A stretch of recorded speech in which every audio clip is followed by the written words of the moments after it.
Good evening. Good evening.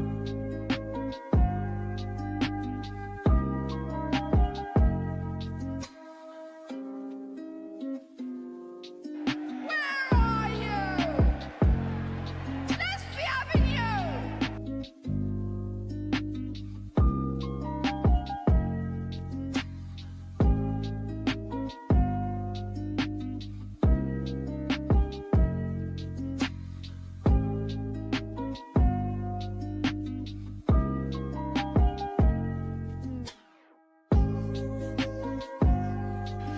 I'm so happy, believe me. I'm so happy. Happy New Year.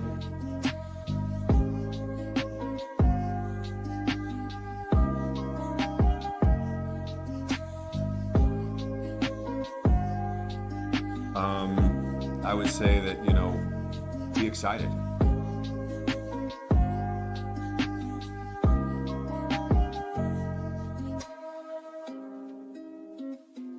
I'm not one of the bottle. I think I'm a special one.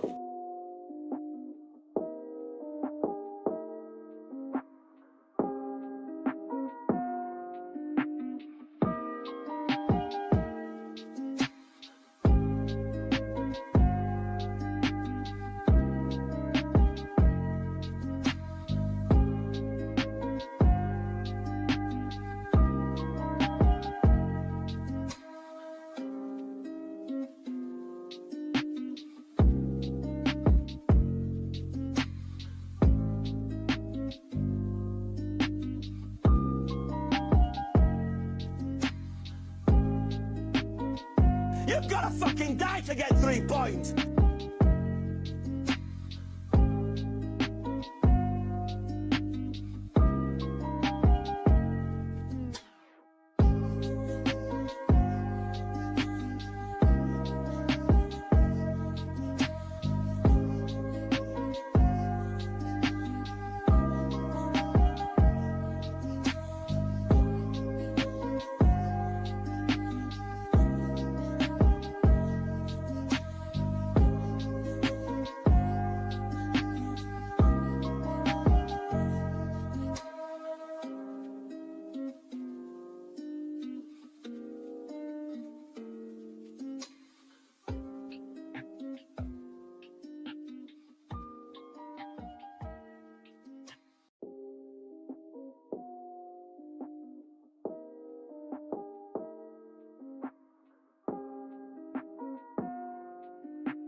Let me talk.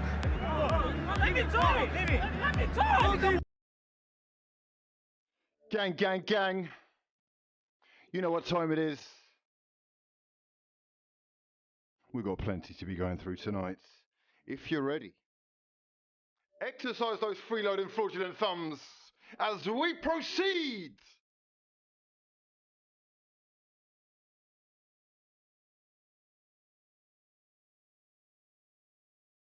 If you are new round here, Good evening. Good evening. 1,000 likes, we get 1 hour. 2,000, we're here for 2, etc., etc. Let's do this.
time to go!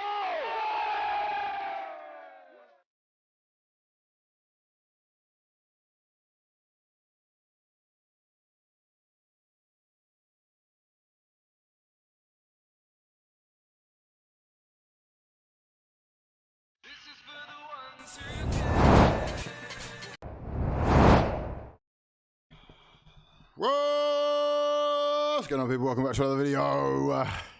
My name is hughwizzy and you're watching Late Night Fraudulencia, coming to you live in the early hours, all the way from your Fraud Gang headquarters, as Southampton beat Liverpool to open up the title race and possibly hand the upper hand to both Manchester United and Manchester City.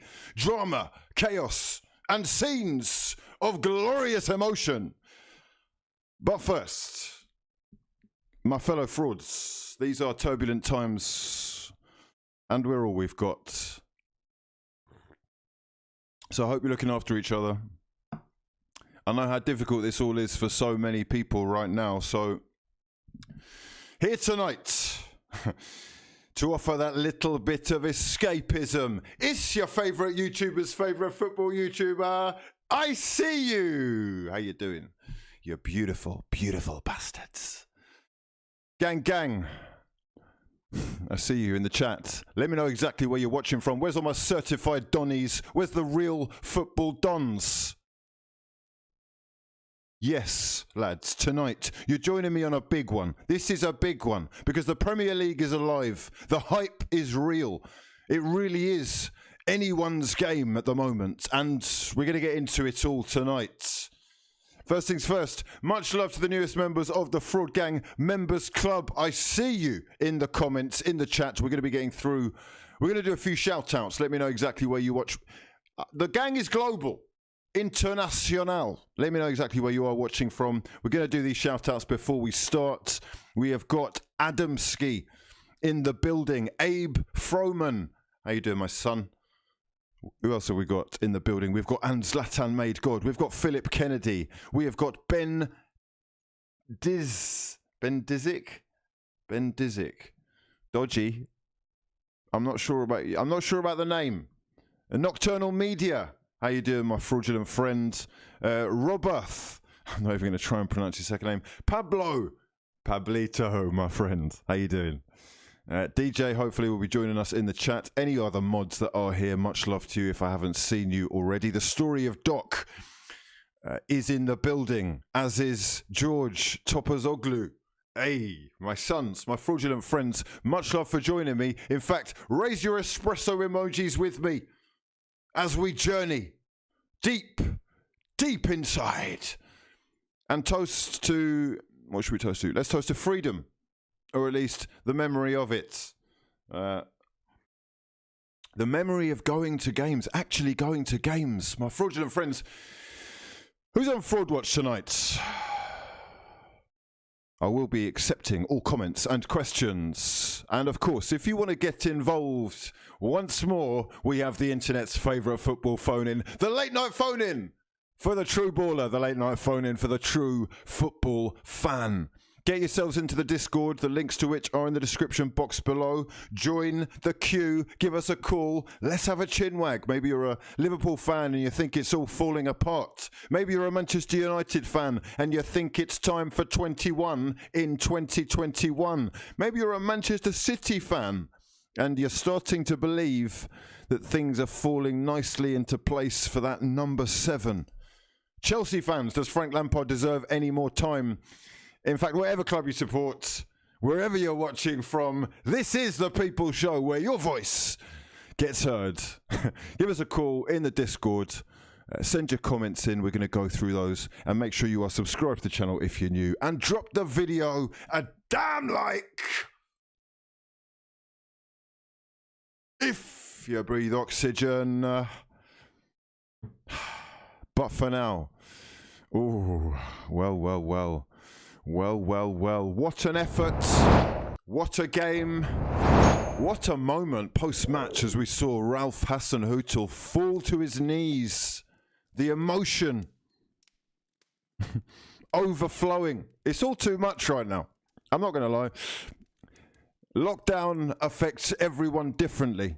And I think as the nation has now been put into a lockdown, we're all kind of in the same boat, if you are in the UK at least. And I'm sure there's plenty of people watching around the world, who are going through similar. I don't know what's going on in Ralph's head. I don't know what's going on in his personal life or how he's been affected by any of this. But it's difficult not to be affected by this. And you could see at least how much that win meant to the Southampton manager. And what a win it was. Liverpool's form away from home is what we call on this channel massively fraudulent and will be exposed on the highest level. Tonight, my friends, I'm hoping to hear from Liverpool fans to see exactly where your head's at, because Jurgen Klopp's head is gone. And I must repeat that. Jurgen Klopp's head, I confirm, is gone. There are cracks in the Klopp. Is that a thing? There's cracks appearing. The post-match interview, très intéressant. Hein? Tu parlais? On peut. Oui. It was... I mean, I don't speak any German, or I would have done the German version of that. He has got Manchester United on his brain, on his mind, living rent-free. And all because of this boy here, Danny Ings, with an early goal that Southampton fought tooth and nail to cling on to. 3 points that really does have them in the mix. I mean, it seems silly to say, but it is anyone's game right now. And we are going to have a look at the Premier League table very briefly, if only just to see that one win, in fact, no, it's not one win, 2 wins for Manchester City will put them into pole position. I think clear by 2 points. We move over. Let's move over to here. Beautiful scenes. Oh, yes, Tierney. Ah, my skipper. Ah, got my son. Ah, ah. Let's talk about Trent Alexander-Arnold, please. What we're looking at a world-class left back. This is a world-class left back. Please, don't do it to yourselves. Where's he gone? All right, we'll come back to you. Trent Alexander-Arnold, we need to talk about you, bro. We need to talk about your defensive duties. We need to talk about the fact that you gave the ball away 38 times in, is it a half? I mean, that picture is... That's cruel. Don't do that. Don't do that. Don't do that. That's over the top. It's too much. David Mundy. Incredible stat, he says, on Alexander-Arnold at Southampton. Gave the ball away 38 times in 77 minutes, more than any other player in a Premier League match this season. Now, part of that is going to be because half of these crosses are just going aimlessly to nobody. Part of that is also because he didn't have his best game, and there have been question marks. It is, however, a slightly misleading stat, but it does lend towards the theory that Hassan Hüttl's men are working their socks off. They make that first touch incredibly difficult to deal with. You are constantly under pressure, very, very rarely with a moment to breathe. But what do we see from Liverpool? We saw some very frustrating stuff, didn't we? Wow. There were plenty of moments which... I was just screaming at the TV, why isn't he shooting? Mane, you're clean in, 4 yards out. Bang it at the goal. They're trying to cross it in. Crossing. Crossing. It's like the bane of... I mean, I think it's a bit of an excuse now. We flung everything at the game. Crossing it in over and over again when you can see that that's not really working. Defensively, Southampton are... so improved. It is phenomenal. And they've got fantastic stamina. And stamina in the Fizzy Football League. The Fizzy Ball League is one of the most essential attributes. Let me just go through some of the comments and questions that are swinging through. There's so many people that want to get involved in your late night fraudulencia. It's beautiful scenes. I'm actually over the moon at this Because as I was saying, Manchester City, who have 2 games in hand on Liverpool now and are just 4 points behind, will be 2 points clear if they were to win those. Manchester United have a game in hand and a level on points with Liverpool. Mate, if you're a Manchester United fan right now, you must be buzzing. You must actually, for the first time in like at least 7 years, is it 7 years? How long is it? I don't know. You must believe that this is possible. Bruno Fernandes could be the man to actually guide Manchester United to a title. Let them dream. Logic, throw it out the window for a second. Okay, logic, throw it out the window. Just play with the emotions. Hassan hootel it up, yeah? Crying on national TV. Join the club, baby. Join the club. Okay, let me go through some of these comments and questions whilst we've got plenty more to be talking about today, trust me, including the likes of William Saliba, who has joined Ligue 1 side Nice on loan for the remainder of the season. We're going to be talking about that and plenty more. But we have to, of course, focus on the fact that the Premier League champions are slipping perilously close to actually throwing the league away. And I'm sorry to say this, but in the last 4 weeks, they have let themselves down massively. And although I still have them as favourites, it's a toss-up between Manchester City and Liverpool. Manchester United, though, I want to know, do you really believe now? Anyone can beat anyone in this league. It is a beautiful sight to see. George Topazoglu in the chat. He says, I don't know what's better. The what's up tweet from Hugh. Who's up? Or the you up text from my girl. No. You do. Come on. Pay some respect. I hope she's not watching. City back on top soon, my fraudulent friends. Look, mate, City have actually done exactly what title-winning sides do. Titles are won by defences, and Pep knew that that was what they needed to change. However, we've all been questioning whether they're good enough going forward and whether they've got enough goals in them. Look at this picture. Look at this beautiful bald head of a man who may well be playing his way back into the history books. A 7th title for Manchester City beckons if they can just do as well as Liverpool do. If they keep the pace with Liverpool from now, they'll win the league. Bang, done. Manchester United, though, with Ole Gunnar Solskjaer, the PE teacher. What's this? The PE teacher is. Are we going to put respect on his name? Is this the moment that United fans have all been waiting for? I'm actually buzzing because for a neutral, the neutral won tonight. Unfortunately, I know that Liverpool fans won't like me hearing. They won't like to hear that. It's the facts that matter. I'm looking at the league table. I'm seeing 1st and 10th are separated by about, what is it? 6 points. 33 to 10th is 26. So 7 points is 7 points from 10th to 1st. That is ridiculous.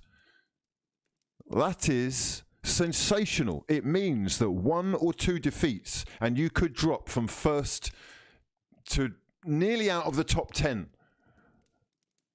Whose game is it? I want to hear from you all tonight. We've got Anzlatan Made God in the chat. He says, as a neutral, this Premier League is amazing. It's hard to predict, but I think Manchester City will win. Diaz has been class. Also, ooh, a coffee. Also, we've got key players to come back from injury. I looked at an injury table. And the teams who really, I feel, have a right to feel aggrieved, and the teams who will be over the moon if they can get anything happening this season are the likes of Crystal Palace, Liverpool, Sheffield United, and perhaps even Manchester City. Chelsea have got the cleanest bill of health on the books.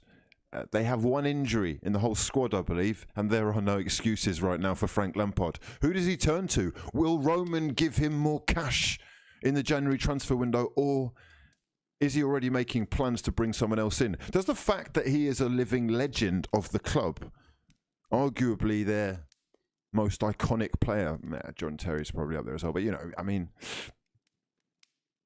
does that really hold weight if this form continues? Questions that I want you to all answer. We're going to be coming to you on the phone lines very shortly. I hope you're all ready. Gang in the Discord, please be ready.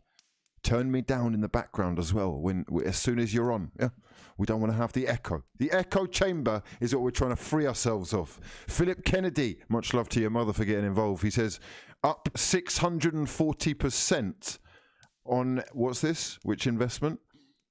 Bio-nano-genomics. He's up 640%.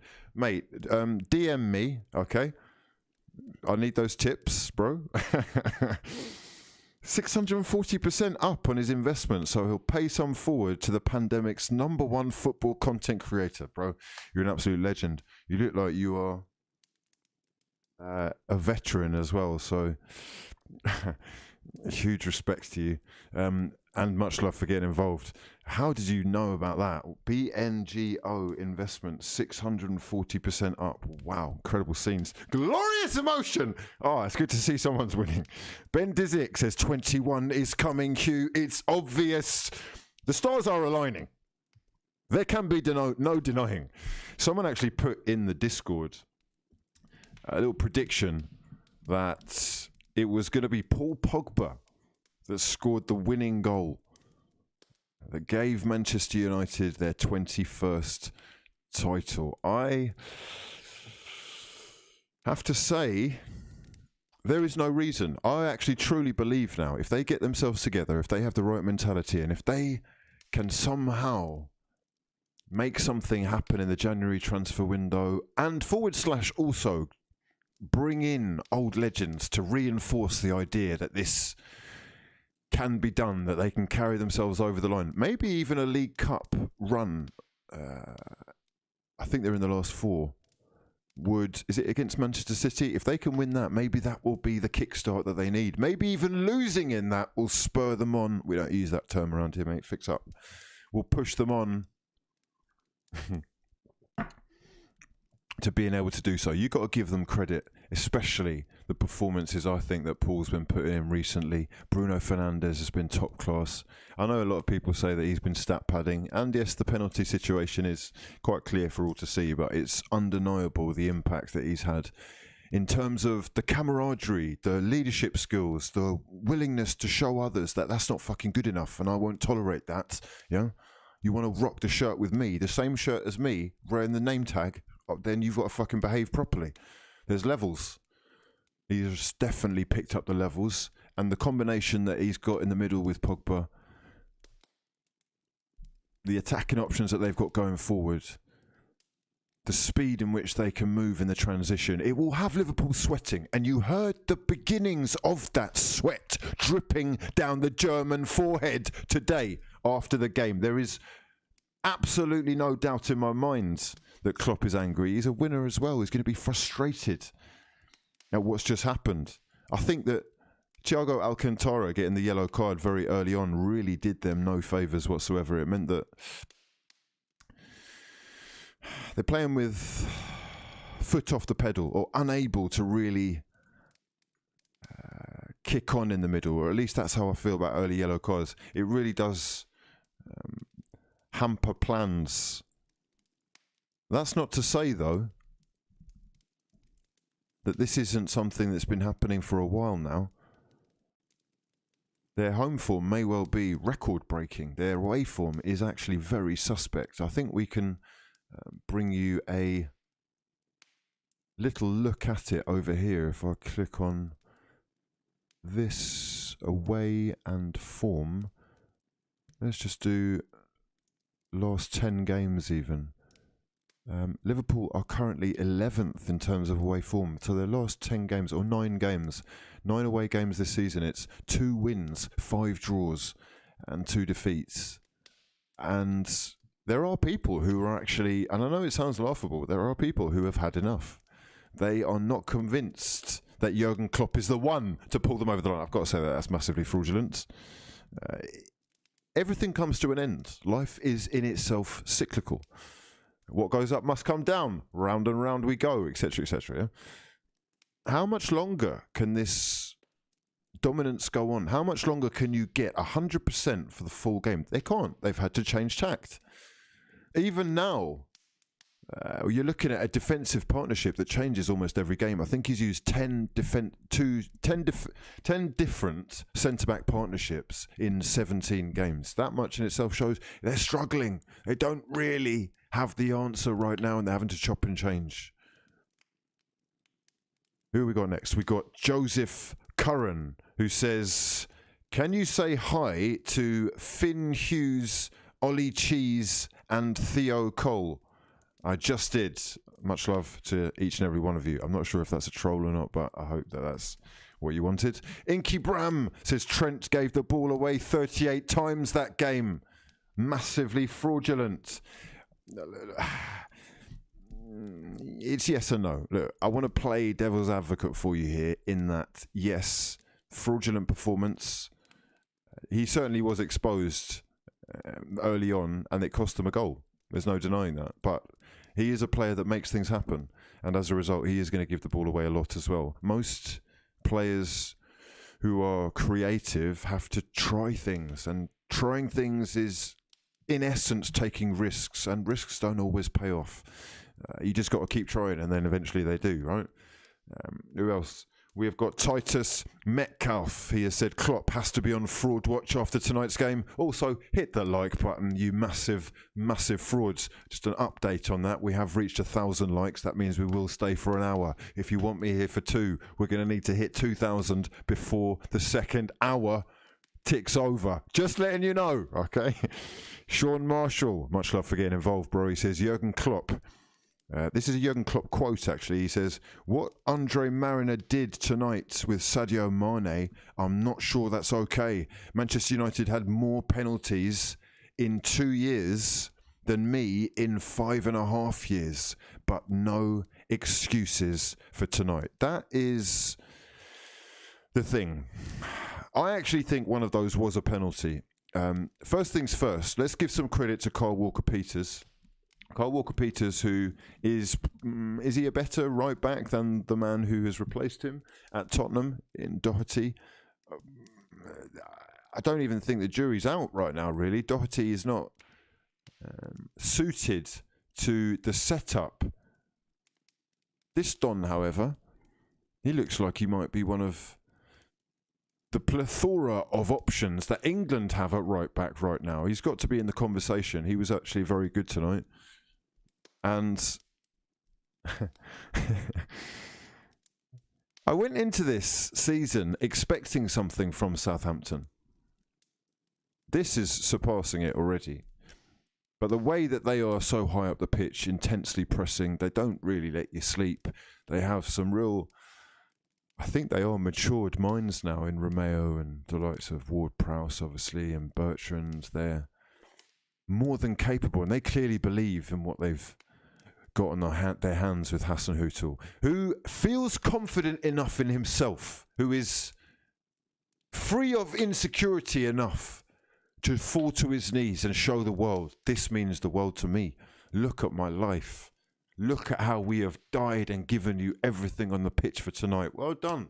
Well done. And well done for opening up the Premier League to everybody else. It's going to be sensational. Jurgen Klopp's quote there from Sean Marshall is about the penalty on Sadio Mane, or the non-penalty on Sadio, or one of a couple of moments where you could say penalties would be given for Manchester United, and that will only increase the tears that fall into the bucket. The Bruno bucket. Who's got the Bruno buckets in the chat? Yeah, rival fans' tears piling up and overflowing.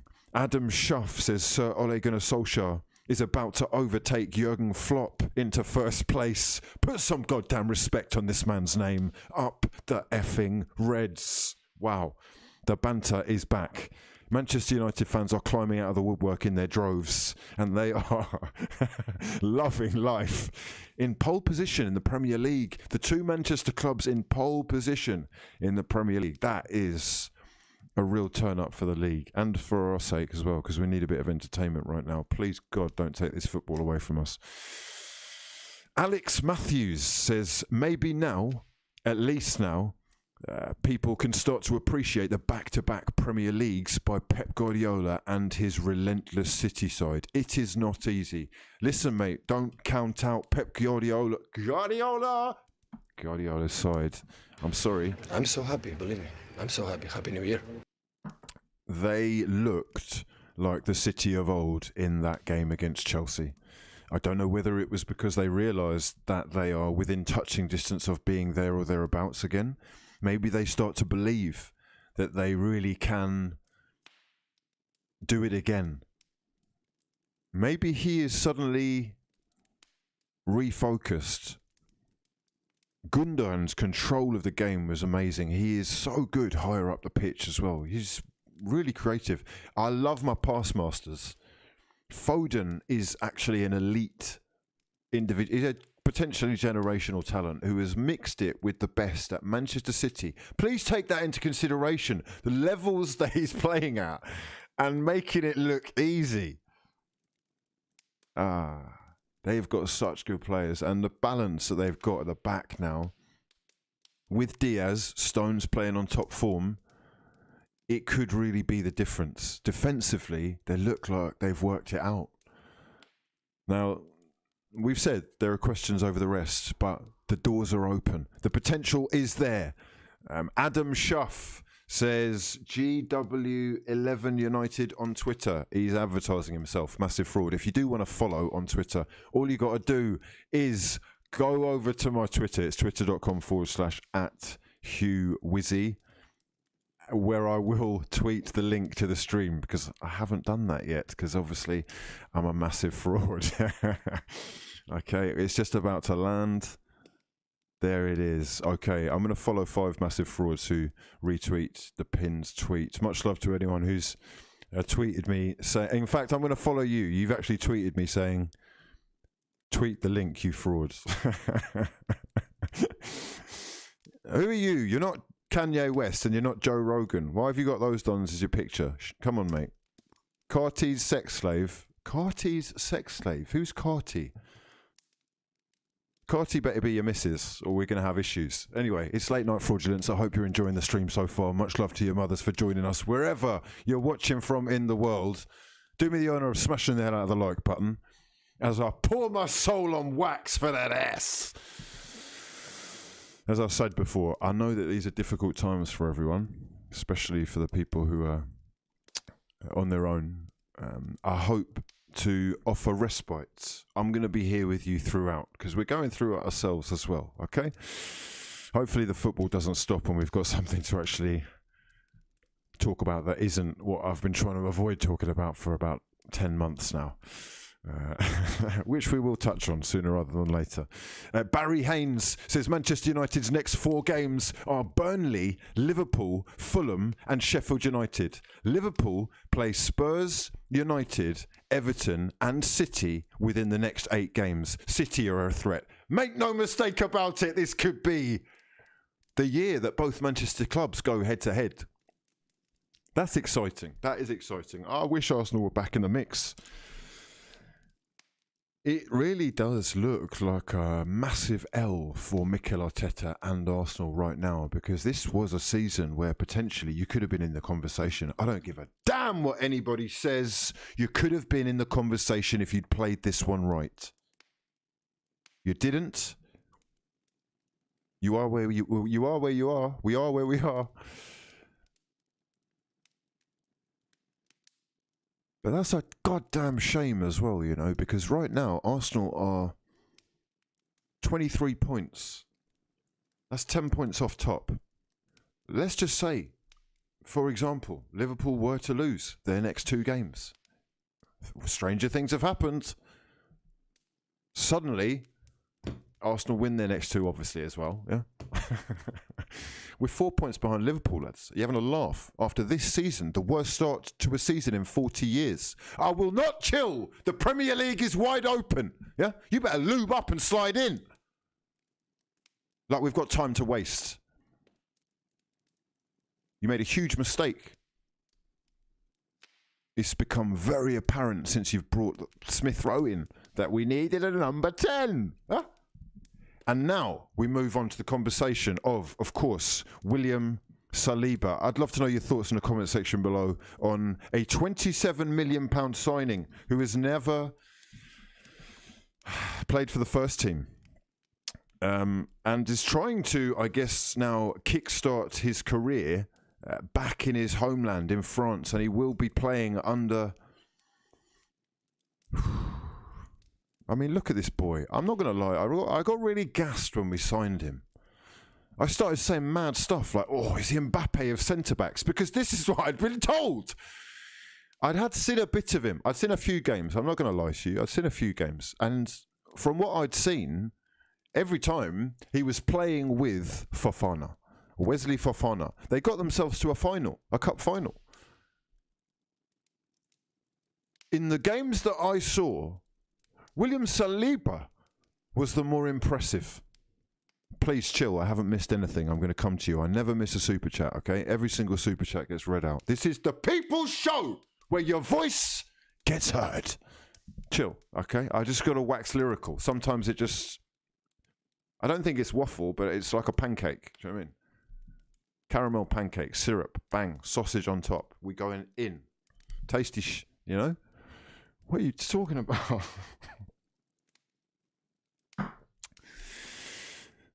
As I say, Saliba has gone. It is official. It has been officially announced. I haven't got a picture of him in a shirt. If you have got a picture of him in a shirt, please do send it to me. I'd love to put it in a thumbnail. But he needs more game time, and there has quite clearly been some mishap behind the scenes. Edu's gone on record as saying that he's confident that Saliba's still going to have a great career with Arsenal, and that does give me the impression that we do want to keep the kid. But there is more breaking news for Perez, and unfortunately it comes from these massive frauds who are sometimes slightly agenda-driven in my eyes. I'm not always sure that their tweets are completely from a neutral perspective. I'm not sure why I feel like that, but I feel like there's a slight anti-Arsenal sentiment in this. It might just be paranoia, but really and truly, I'll read it. It says, L'Equipe tomorrow, and that is one of the most reliable sources in France, reporting that there is a serious possibility that William Saliba's loan will be extended to run through to June 2022 with OG Nice from Arsenal. It is 6 months initially, but susceptible to running for 18 months if all goes well.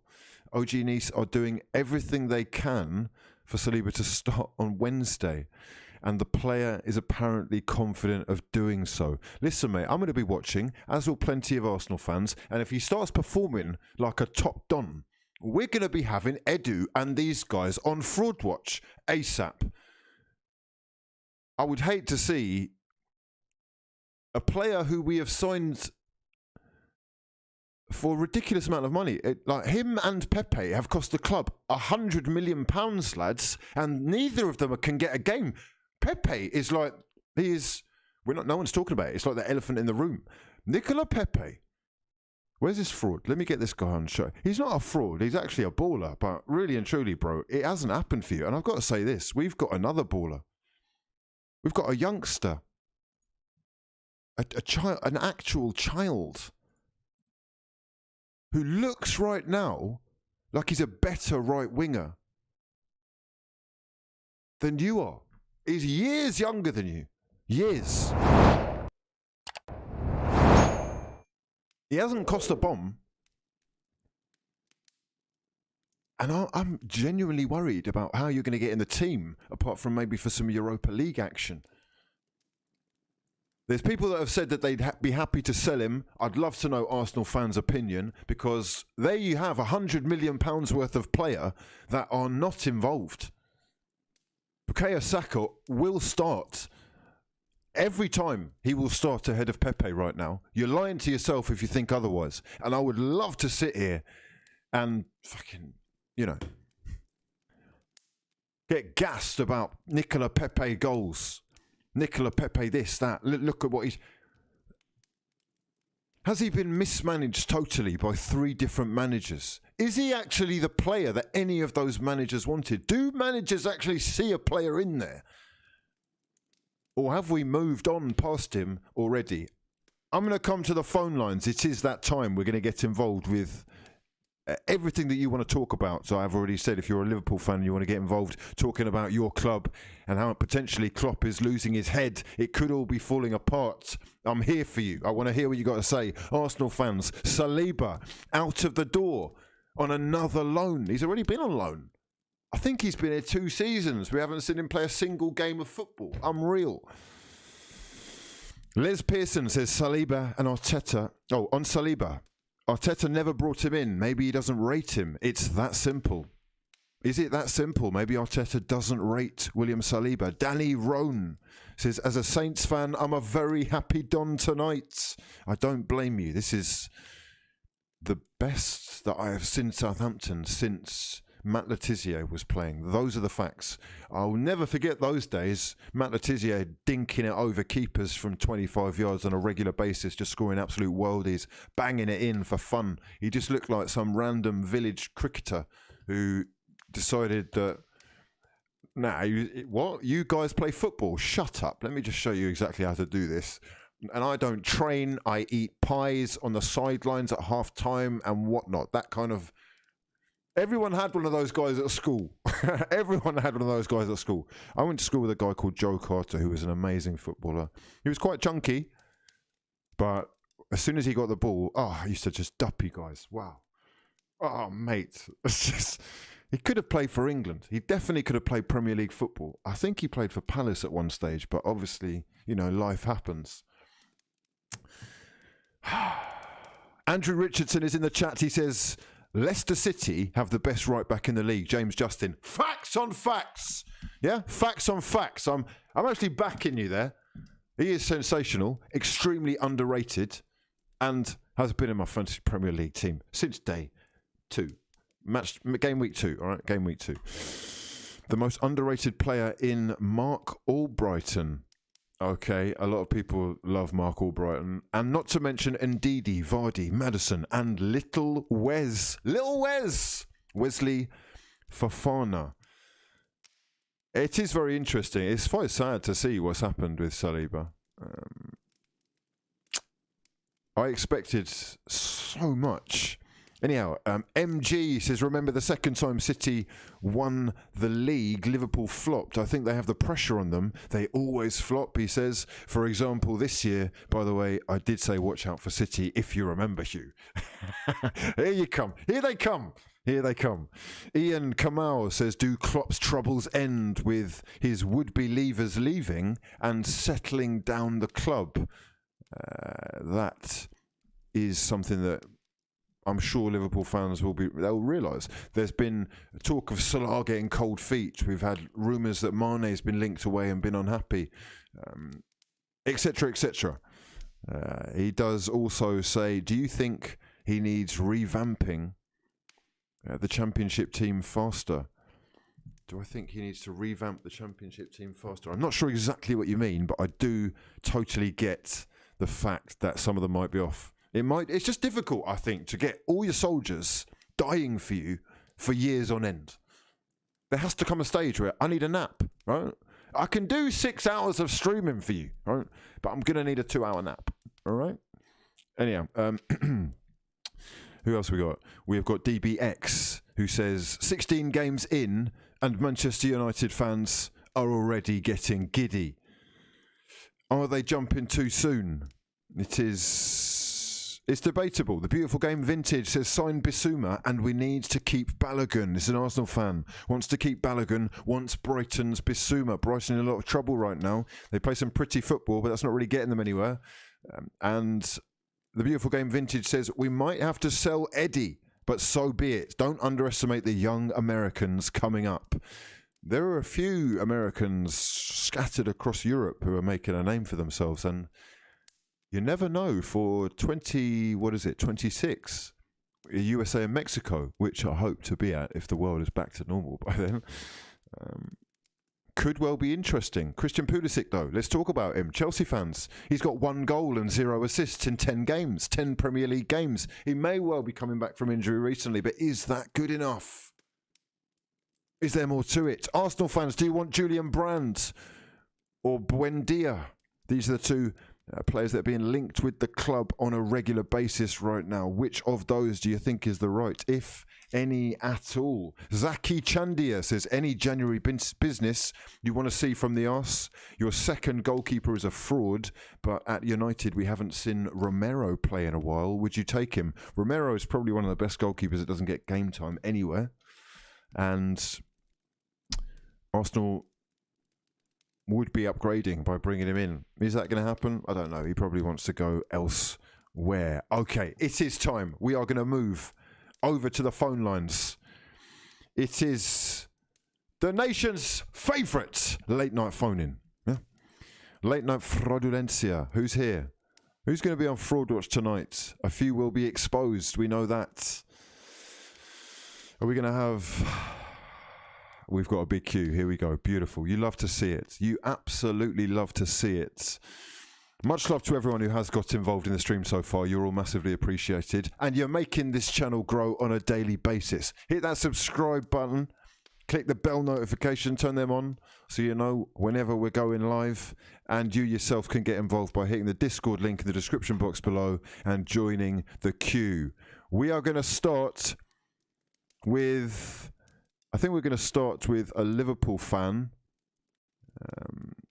We are going to start with Tiago's son. Tiago's son, bro, you are going to be live very, very shortly. Please get yourself ready, okay?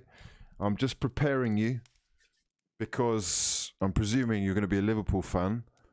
And I'll just get a picture of, where is he?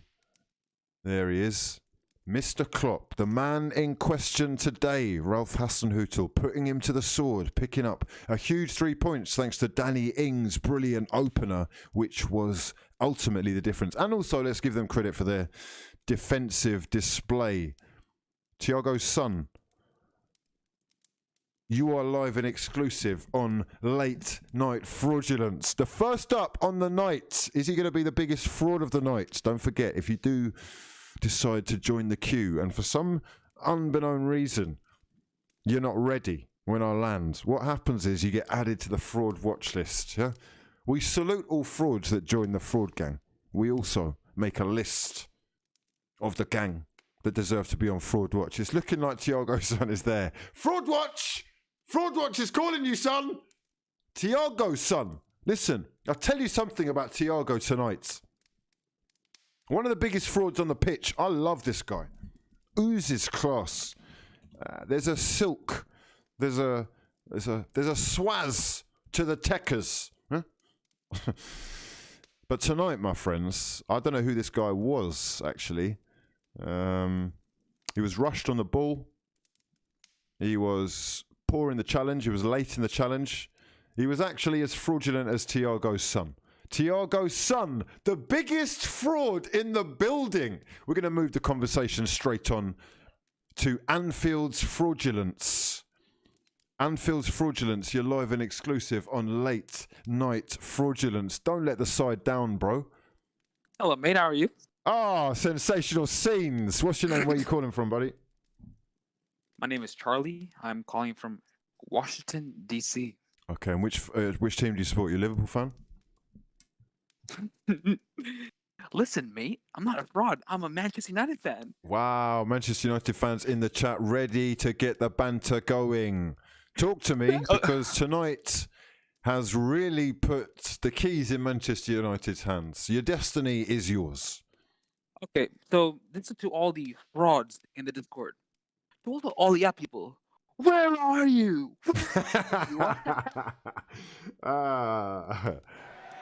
Beautiful scenes. All right, so how about, can we talk about Chelsea first? Let's do it. Let's talk about Chelsea. So I was watching Sky Sports, right? And it really How are you watching Sky Sports from Washington, mate? No, it was like a YouTube clip. Oh, okay. I was going to say that sounds massively fraudulent, but I'll let you off. All right, so I saw Graham Souness being so kind to Lampard. I was like, what is going on here? And dude, I just remembered people were tearing into Arsenal. Worst team in history. People were going in on Arteta out, right?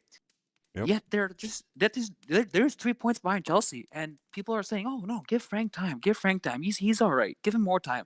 And I'm like, "What is going on here?" And okay, I have a crazy stat for you. Are you ready for this? Hit me with those breaking stats. Yeah? Those hard-hitting home truths. So in Morata's first 16 games, right? He's had more goals than Werner. Unbelievable, right? And people say, oh, no, Werner, you just moved to a new country, new language. Same with Morata, yet he has double the goals as Werner right now. Unbelievable, right? Do you mean double the goals whilst he was at Chelsea in the same amount of time? Yeah. Sorry, Chelsea. Yeah, that's what I meant. Okay, so tell me, what do you think? What do you think is the issue there? Do you think Frank should even be given more time? Listen, I'm never going to say a manager needs to get out, but I'm just not liking the media bias to Lampard. I guess because he's English. I don't know what's the deal, but they're just so kind to him. Where people are just critically criticizing Ole Gunnar Solskjaer and Arteta. It's just so annoying, you know. Critically criticizing him. I like it. However, right now you should be over the moon. Yeah, Manchester United should be your focus, and the fact that they are really and truly in the conversation for the Premier League title. First time in 8 years, 7 years. Incredible. Sun is shining, right? So let's see. I think it was really telling from the post-match interview. Jurgen Klopp is sweating. He's dripping sweat, right? And I think it'll be key to see what happens on January 17th. January 17th, the day of days. That is deadline day right there. Listen, so I think psychologically it is going to be massive. So even if you lose, mathematically we can still catch up, but psychologically it'll be massive for whoever wins that game.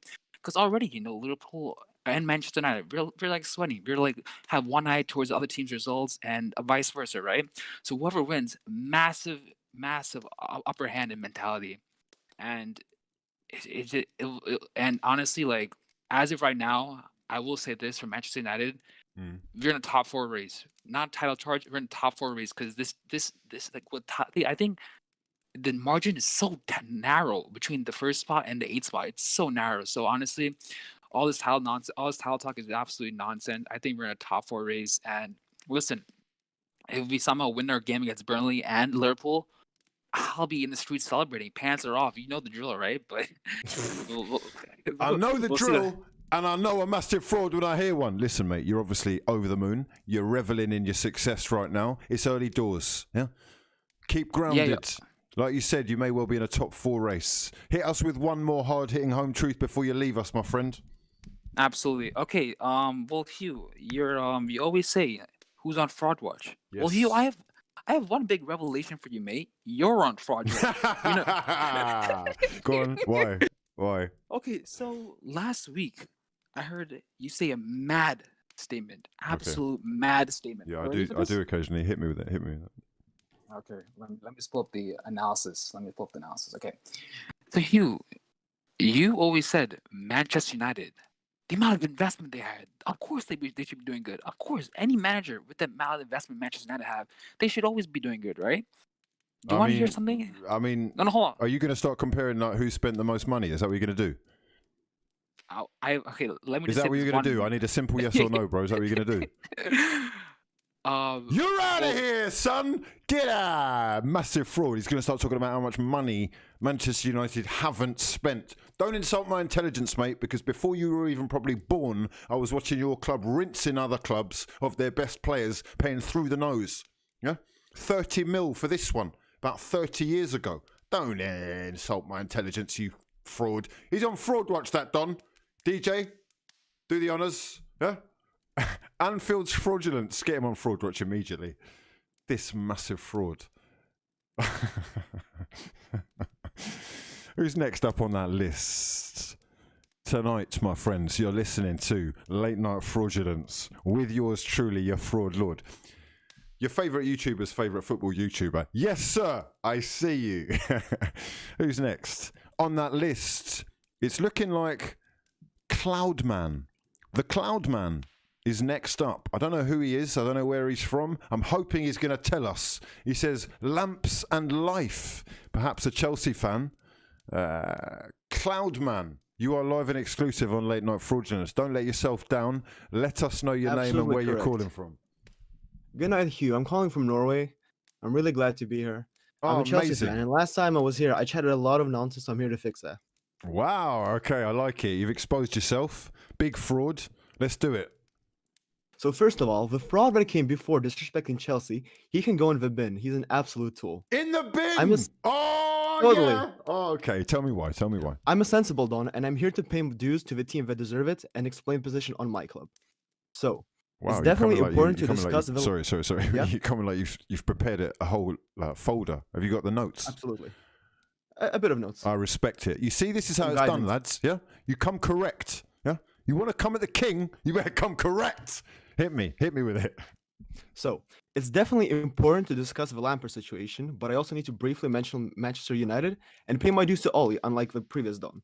So, it's important to stress that many football fans, and even I as a rival club fan, we've been proven wrong in terms of Ollie. I personally believe he was a weak manager, that he would simply satisfy the Glazers, take that as you will, and that he would not bring any real success to the club. And I wouldn't think he would aim to achieve what the fans were dying for, and he would keep United in this limbo of being between third and eighth. And however, now, United are very far from winning the league or any trophies. It's deluded to think that, like, oh, United are going to win now because Liverpool have stumbled on Southampton.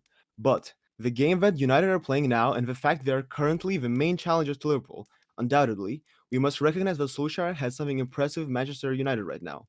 And all the Twitter frauds that are calling him a PE teacher, they just don't know what football is. Okay, those are big statements. So basically, is that an apology from you? I feel like you feel like you've made a mistake, or are you talking on behalf of other people who are judging Ole Gunnar Solskjaer? I'm not much on Twitter. I don't argue. I don't call out managers, but I personally believed Ole was not up for a job. But the passion of the players and the performances from stars like Bruno and Rashford, it's entertaining for everyone, and it's delivering results. So hats off to them. Right. However, this perfectly ties into the situation at Chelsea. How long has Ole been United manager for? Like 2.5 seasons, right? Mm-hmm. So Lampard, he's only into his second year after achieving top 4 last season, whereas all rival fans, they were expecting us to finish 8th. However, we pulled above our ability and achieved the most we could have. You cannot undermine Lampard's role in his relationship with the players and his tactics last year. And right now, I think it's a disgrace that some people are calling... Can I just cut you off there? Can I just cut you off there? Listen, Go on, right? go on. I've got a little bit of an issue with that because the fact that Chelsea left it so late, I think, there are those moments very late on in the season that will flip the script on its head. I'm not convinced that it was like something that we need to discredit. I think, if anything, the way that he was able to bring Tammy and Mason in and get something out of the likes of Reece was impressive. But now it's a different situation, isn't it? It's a totally different situation, and the expectations will have changed because of the amount of money that's been spent.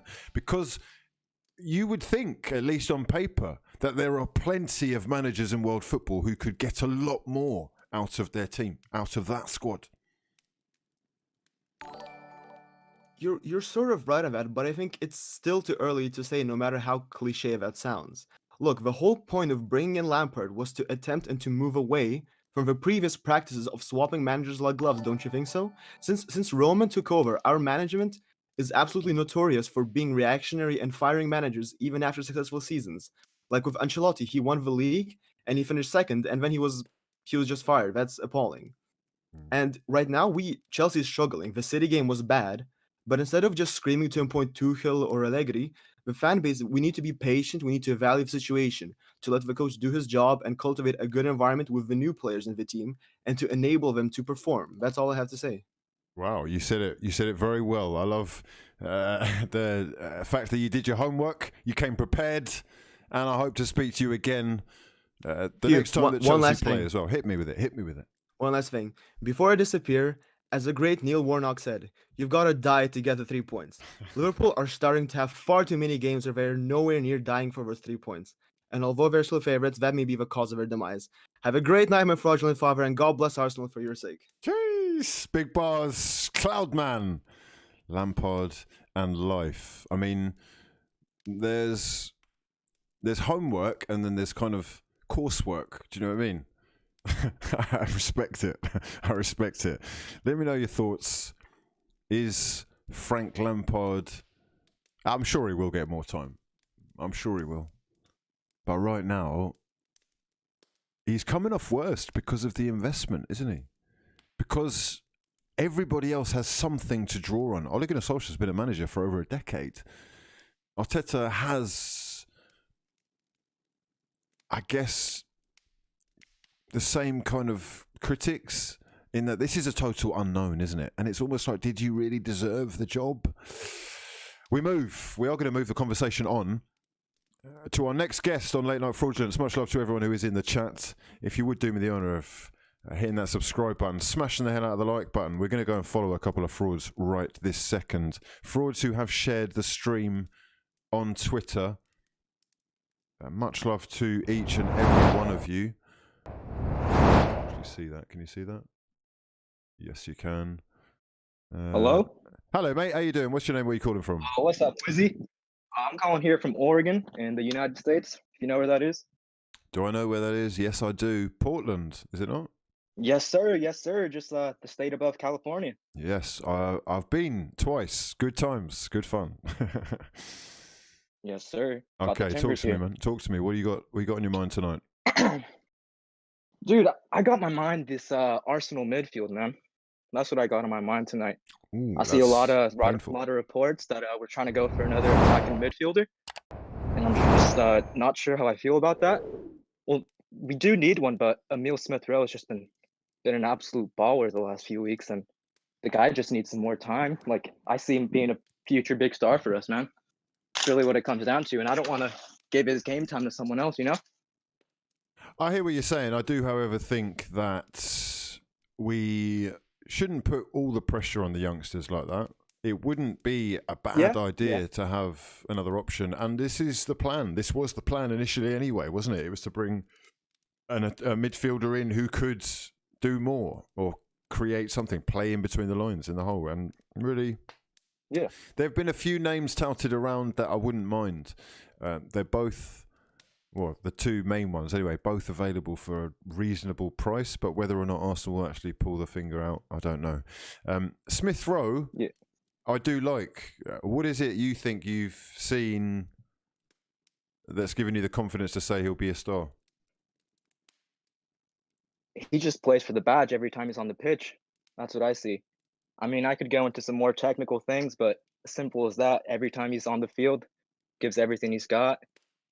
He's dynamic. He's quick with the ball. Releases it pretty fast. He just brings that fluidity that our team's been missing all season. You know. So have you got a little bit more hope then? Are you an Arsenal fan? Yeah. Yeah, I'm an Arsenal fan, Tom. So have you got a little bit more hope about this season after the last 3 games? Fuck ton more hope. Yeah, man. I was hating life a couple weeks ago, so definitely doing a lot better now. Indeed, I hear you. I hear you. Well, much love to you, mothers, for getting involved. You're an absolute hero. Hit us with one more hard-hitting home truth before you leave us. One more hard what? Nah, for that you're getting turfed. Fraudulence personified. One more what? New round here. Much love to everyone who has got involved. Adamo7 says Ole Gunnar Solskjaer is trying to bring back what Manchester United built under Fergie. I mean, that's going to be difficult, but he says the relentless winning mentality and fighting to the last second in games. Give him time. Deluded Leicester fan. The DG Nation spreading. People aren't giving Leicester City enough credit. He wants Leicester City to get some credit. Brendan Rodgers has been there or thereabouts for a few seasons now, hasn't he? Obviously he had a little break and went and had success up north, but honestly he should be respected, and they are still in the conversation for sure. Isaac Blackburn says, what did I tell you, Hugh? Man like Flop, Jurgen Flop, pure fraud. Glad you liked the grime rhythm I sent you to. Oh mate, this is the guy that sampled me on the grime track. It's funny. Much love, mate. It was awesome. Michael Shekels says Eberechi Eze is a baller. Put some respect on his name. True Ballers FC Squadron. What a goal. And Palace are doing ridiculously well as well, aren't they? They are 22 points. That's not actually ridiculously well. They're 1 point behind Arsenal. That's not bad. That's not bad. I'm sorry. It's not bad. 6 wins, 4 draws, 7. It's not amazing, but you're just short of being mid-table again. So, yeah, let me actually just have a look at last few results there. 2-0 against Sheffield United. They got a draw against Leicester. 3-0 defeat against and the 7-0 against Liverpool. What's going on there, Roy? I wonder if we've got any Palace fans. I doubt there's any Palace fans up. Who we got next up? Anyhow, we're going to move the conversation on to, I believe, a Manchester United fan. You better be ready. It's late night. It's fraudulent. It's potentially 21. And I've got on the line now, 21 is coming. Much love for getting involved, bro. I hope you're doing well. Let us know your name and where you're calling from. Hello. Hello, mate. Hello. Hey, my name's Zahir from Romford. Romford in the building. Are you a Manchester United fan? Yeah. Yes, indeed. Okay, talk to me, man. What's on your mind? I've got to talk about, like, do you know the progression under Solskjaer? Yes. Like, you look at, compared to Arteta, Solskjaer had very good start to the season, but fell off once he got the job. Arteta, he didn't have a great start. But if you look at Arteta, he actually showed a sort of style of football to begin with. Whereas with Solskjaer, you didn't really see it as such. It was more like, go out and do whatever you want. And now, like, if you look at it, the media, they just hound these managers nowadays. It's just become a joke. Well, you think that he deserves more credit, Arteta? I think Arteta deserves more time from Arsenal fans. I don't think it's right that they're saying, Arteta out. Like, Arsenal are at a stage where, do you know, with Solskjaer, when the beginning of last season, where we weren't doing too well, and people were saying, still give him time, but there were some people saying, boot him out straight away. Like, just based on a couple of results. Arteta, you got to give him time, I think, because he's trying to build something. He's, credit to Arteta, something which Solskjaer hasn't really done. Arteta's using the youth. Like, that Smith Rowe guy, he's doing, to be honest, pretty good. He's brought out the best in Saka, and Tierney's just become a monster at left back. So I don't really understand. Like, this Arsenal, some of my Arsenal mates, they just go, "Oh, get rid of Arteta, bring Allegri, bring like other managers." You need to like trust Arteta, and hopefully he will be able to build something great, because he's a former Arsenal player. He knows what Arsenal's about. He's played under Wenger. He knows Arsenal's DNA. He's trying to implement that. Like, comparing it to what Solskjaer's trying to do at United, trying to bring like the Fergie way back, Ferguson football, that sort of stuff. Arteta's sort of trying to do the same, like as to what Wenger did. Well, that sounds promising if you believe that. Talk to me about Manchester United, man. You may well be in the conversation for a Premier League title, at least for the race, or is that a step too far for you right now? To me, I wish we were in a title race. Like, last season, we lost to Burnley and Liverpool in January, and basically everyone was Ollie out until Bruno came in. And now we have Burnley and Liverpool. If we were to get 3 points, like beat Burnley, and even if we were to lose to Liverpool, I think we're in a title race. But to me, still, I don't know about other United fans. I still think we could end up losing to Burnley, and then it just all collapses from there.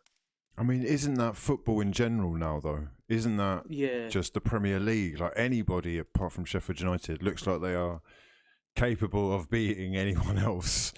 You got some big games coming up. There's the League Cup semi-final against Manchester City, and of course the FA Cup against Watford. But like you say, Burnley, Liverpool, Fulham, Sheffield United, and Arsenal. I'm looking at these games and I'm thinking, the potential banana skins and the games where Manchester United sometimes aren't going to be firing all cylinders are those ones like Burnley, Fulham. Defensively, Do you think... I want to talk about this as well. Harry Maguire. Let's just touch on this guy, right? He's had a very difficult year. Questionable behaviour, extracurricular activities and whatnot have led to a lot of people calling for his head. I've noticed that that's all gone quiet. To be honest, yeah, like with Maguire, I don't blame him for what happened with, like, I like you look at Jesse Lingard when he went on holiday, he bought security. I do think Maguire has to take some responsibility. He should have known you're playing for Manchester United. There's gonna be people out there who want to, you know, mint it off you, if you know what I'm saying. Like Maguire, he didn't have the greatest start. I don't think he's the captain, the true captain. I think the captain's armband sort of like hindering Maguire. I don't think he's an awful centre back. He's, to me, still England's best centre back, right? Like as of right now.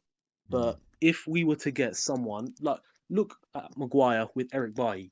Maguire's doing sick, but Maguire next to Lindelof, someone who's like a bit too similar to Maguire. He was a bit like, he was on the level of Jones basically. Maguire was on the level of... Okay. Yeah, like he was awful. Like Maguire needs someone next to him that complements him. He needs someone with pace. Like Can Eric Bailly can he be trusted? Because like Eric Bailly, I'm just surprised he managed to play 3 games in a week. Is that maybe pushing it, like risking it a bit too much? Because we know what he's like. I would say we need to get a centre back in January right now. Like Twanzebe, for some reason, Solskjaer don't play him. He decides to play him right back. However, he had absolutely brilliant performance against PSG, and then he didn't even play him after that. I'm pretty sure the next time he played him was against Istanbul, and Demba Ba absolutely like killed him. Yeah. So like we need to get a defender in.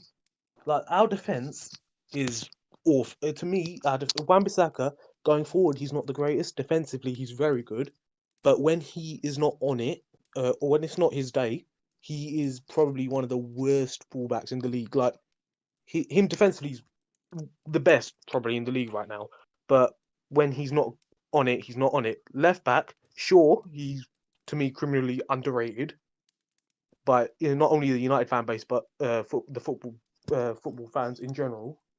Tellez, he isn't like given a chance properly. Like I saw Tellez at Porto. He was probably one of the best fullbacks all of last season when I watched him at Porto. If we were to just get that one centre back in that could actually do it for the entire season, like if everybody could do it for the entire season, which I don't think he can, we'd do great. But just fix that defence, and I think we can push Liverpool all the way. Sensational scenes. Much love for getting involved, mates. You're an absolute hero. All the way from Romford in Essex. Manchester United fans the world over, gassed as anything tonight, as it does appear that they are dreaming again. Dreaming of 21 in 21. You're listening to Late Night Fraudulence with yours truly, the fraud father himself, the lord of the frauds from Fraud Gang HQ. Late Night Fraudulence, the people's show where your voice gets heard. Let's go through some of the super chats. I've got Andrew Richardson in the chat. He says, I'm from Peterborough. Also a fan of Posh. After seeing Ivan Toney last year, would you take him at Arsenal? Also, do you reckon that they'll get promoted? Yeah, I think he's at Brentford now, isn't he? He is. What's the situation as far as you're fifth? You are fifth and 9 points off top with 2 games in hand. Ooh, it's looking tasty. Championship football could well be back for Peterborough. Zaki Chanda wants to know if there's any January business that we should be doing as Arsenal fans. Arsenal fans, let me know your thoughts. Who do you want to bring in, or who do you dream of Edu and Arteta being given? We have got B. Appa, who says, have you seen the list of frauds who are soon to be out of contract? Who would you take at the arse after the success of the fraudulent Louise and William? If you could send me a list of those who are out of contract, I will have a look. Much love to everyone who has got involved, wherever you are watching from. All you got to do if you want to jump on the call is join the Discord, which is in the description box below, or at least the link is. Join that, get in the queue, and we will get you on. Next up on that list, we have got... Who's this? We're going to have... I think we're going to go to Manchester City next. We are going to go to Cancelo season. Cancelo is having one hell of a season. Much luck for getting involved, bro. What's your name? Where are you calling from? Zaid from Abu Dhabi. Zaid from Abu Dhabi. How you doing? I'm good, man. You're sounding really excited about this Premier League title race. Yeah, it's interesting, isn't it? It is. We were out of it 3 games ago, and now we just slowly went about our business. And now we're 4 points behind them with 2 games in hand. So it's looking good at the moment. Are you confident that Manchester City have got enough, I know it sounds silly, but enough in their ranks, especially in terms of the goals, that they can see themselves over the line? And have you been impressed with the way that the defence has made progress? I think that's the thing that's impressed me the most, and that's given me hope that we can challenge the way that the defence has been. Ruben Diaz has been a revelation. People don't talk about this, but he was the youngest defender on the pitch yesterday, which is crazy. His passion, his leadership has, taken our defense leaps and bounds from what it was last season and a couple of seasons ago. Even when we won the titles, when we were, under pressure, you always thought, okay, the other team has a chance. But now you feel more comfortable when you're 2 goals up and 3 goals up. You can okay, it's fine. And yesterday, our game against Chelsea, that was our best performance. We were great. After the first shaky 10 minutes, we controlled it and we were fantastic.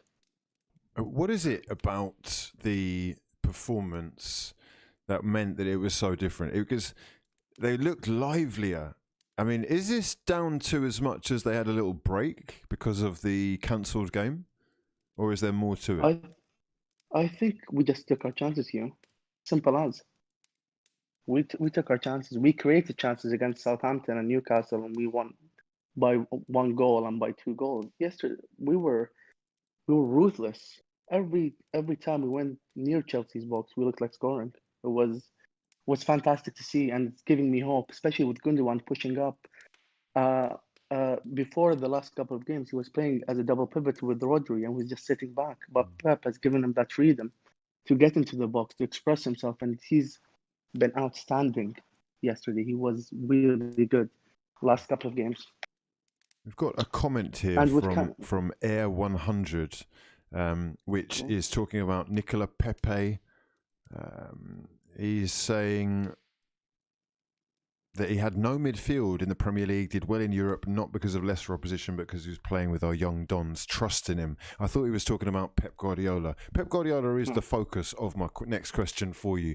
And that is really, there was a moment in time where it looked a little like he had good reason to have his attention elsewhere. Of course. He looks focused now, though. I've lost my father to COVID. It's not that easy. Wow, it's not that easy to deal with those stuff. And people were laughing at Hasenhüttl. Hasenhüttl's wife just tested positive for COVID. This is a really tough world that we're living in right now. And he has players around him testing positive with COVID. Of course, it's gonna hit you hard. Of course, you won't be focused as much. So it is nice to see Pep more focused. People also forget that his family moved back to Spain in the summer, which didn't really help. But now you can see that things are starting to tick. He's starting to put these ideas, and players are starting to express those ideas fantastically. And it's really nice to see. It was really nice to see Hasenhüttl today. It was fantastic. Happy for him. There's a couple of other stories that have been doing the rounds that I just want to get your thoughts on.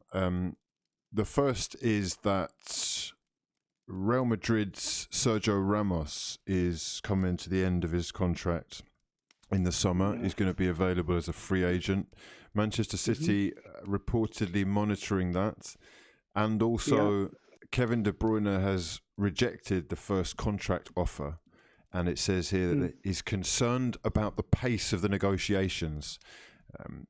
Are you interested, firstly, in Sergio Ramos, and also, can you see the Kevin De Bruyne situation being sorted or being a problem? I'll touch on the De Bruyne thing first. I think he is gonna re-sign the contract. It's not an issue. His family settled in Manchester. All of his kids were born in Manchester. He loves the city. He loves the club. It's just, he rejected the first offer. It wasn't as good. We'll get it sorted out. It's not an issue. The Sergio Ramos thing, I think he's done it before, where leaks come out that he's gonna move somewhere, and he just ends up trying to do that for a bigger contract. I don't think he'd be a good signing for us, but where we have 4 center backs, Ake, Laporte, Sons, and Diaz. I mean, we should be going in for a forward instead of a 34-year-old centre back, in my opinion. Is there any names that you can tell us that you have heard other fans talking up as far as forwards go? You mean for us? Yes. Well, I mean, the names that are being thrown around are Lautaro Martinez, Haaland, these types of players, and of course the Messi saga, which we'll see where he ends up in the summer. That's going to be a big one. I don't think he stays at Barca, but will he choose us or PSG? It's going to be. But the striker situation, I'd go for Haaland, in my opinion. But I don't see us extending with Aguero, which is a shame, because he's coming to 10 years and all he's done to the club. But I think it's just the injury risks with him. It's too big of a risk, especially with his wages. It's kind of hurting the ideas now as well, isn't it? Because you want to force him back into the side because you know how good he is in front of goal. But if you can't play on a consistent basis, then you're just going to have to find another striker. So it's about time, really, isn't it? Yeah. And the thing with Gabriel Jesus, I don't see him as a number 9 here. I see him more beneficial to the team when he's on the wings, on the left. That's where he played for Brazil, and that's where he shines through, especially for Palmeiras in Brazil. He was really good on the left, and we need a clinical striker that can finish in the box. As much as I loved seeing the false 9 we did yesterday with KDB and Bernardo can do that, but I don't think that that can keep happening for next season. We need a really, really good striker, whether it's Haaland or Lautaro. You never know. I mean, must be nice to be playing with such expensive toys, or at least potentially. Look, but by the way, Emil Smith Rowe, baller, absolute baller. 125 mil, yeah. You cheeky boy. Much love for getting involved, bro. You're an absolute legend. Do come on again when Manchester City next play, and we'll talk over exactly how it's going. Or at the end of the January transfer window, I'll do a special transfer deadline day stream, and we can talk about the moves that have been made. Next up on that list, we are going to flip the script and move over to none other than Bielsa's son. Bielsa's son, you are live and exclusive on Late Night Fraudulence. Much love for getting involved. Let us know your name and where you're calling from, bro. Bielsa's son is going to be. I don't want to put you on fraud watch list, bro, because I've seen you in the Discord day after day. Yeah, I was muted. Oh, you massive fraud! I nearly hung up. Talk to me. What's your name? Where are you from? I'm Max from York. Max from York. Are you a Leeds fan? Yes, yeah. Yes, indeed. How's your life? You are? How's your life? How's it going? It's all right. What about you? It's all right. Yeah, it could be worse, I mean, it could be better, but, what can you do? Yeah, What have you called up to talk about tonight, mate? I saw something on I think it was on Twitter, and it was, someone said Leeds must be the first side promoted from the Championship that people seem to expect to win every single game, and then hammer them if they don't. Just an odd way of looking at team learning every game. Yep. It is. It is. I have to agree with that, but yeah, go on. Yeah, it's just, I don't know. Like, we win 5-0 against West Ham, and Bielsa's amazing, great style of football. Look at this. and then we lose. Yeah, we did deserve to get criticised against Tottenham when we lost 3-0, but it's like saying Bielsa should change his style of play when he's took us from being shite in the Championship to being holding mid-table in Prem. I don't understand the obsession with criticising a newly promoted side who have not only entertained us, but along the way have picked up some big scalps already, at least pushed top teams to the very edge, and they are in a great position for a newly promoted side. I mean, I've maintained from the beginning survival is key, and if they can manage to do that, then that's a success in itself. The fact that you are 6 points behind, let's say, Everton, or 3 points behind Aston Villa, 3 points behind Chelsea, for crying out loud, is testament to the fact that he has got something. He really has. Everyone believes in it. And despite the fact that you see them sometimes losing games which they shouldn't, I don't think there's any shame in that, man. I really don't. And the amount of chances that they create, they make life difficult for any side. I think that what's forgotten as well, or brushed under the carpet quite a lot, is how many injuries they've had. You've been playing with basically one centre-back for quite a while now. Yeah. With Koch got injured. I think he's out for like 2 months.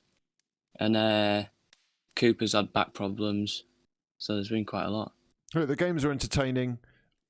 If the defence is something that improves, then it's going to be frightening to see exactly how far they go. But let's remember that the quality of player that he's been able to bring in isn't exactly... It's not even comparable to the rest of the league. They're spending a fraction of the amount of money. They've only just landed back in the league.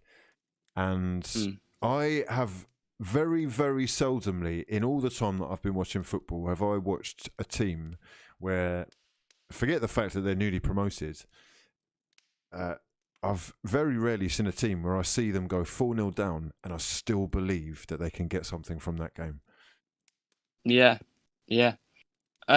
Another thing, do you think was it Karen Kearney saying about Leeds got promoted because of COVID? Do you think that was sexist? Because I saw they were talking about it on the kickoff. Okay, right. So Karen Kearney is, well, I guess she's most famous of late for for working for Amazon and saying something which didn't go down too well. The tweet itself, I thought, was a little bit unnecessary. But what I have seen happen quite a lot is journalists rush to the defence of others who work in their field, who they feel that they have to protect, even if they have said something that is kind of out of order. And, you know, there is a debate to say that the break helped Leeds, but there is also a counter-argument which says everyone had the same break.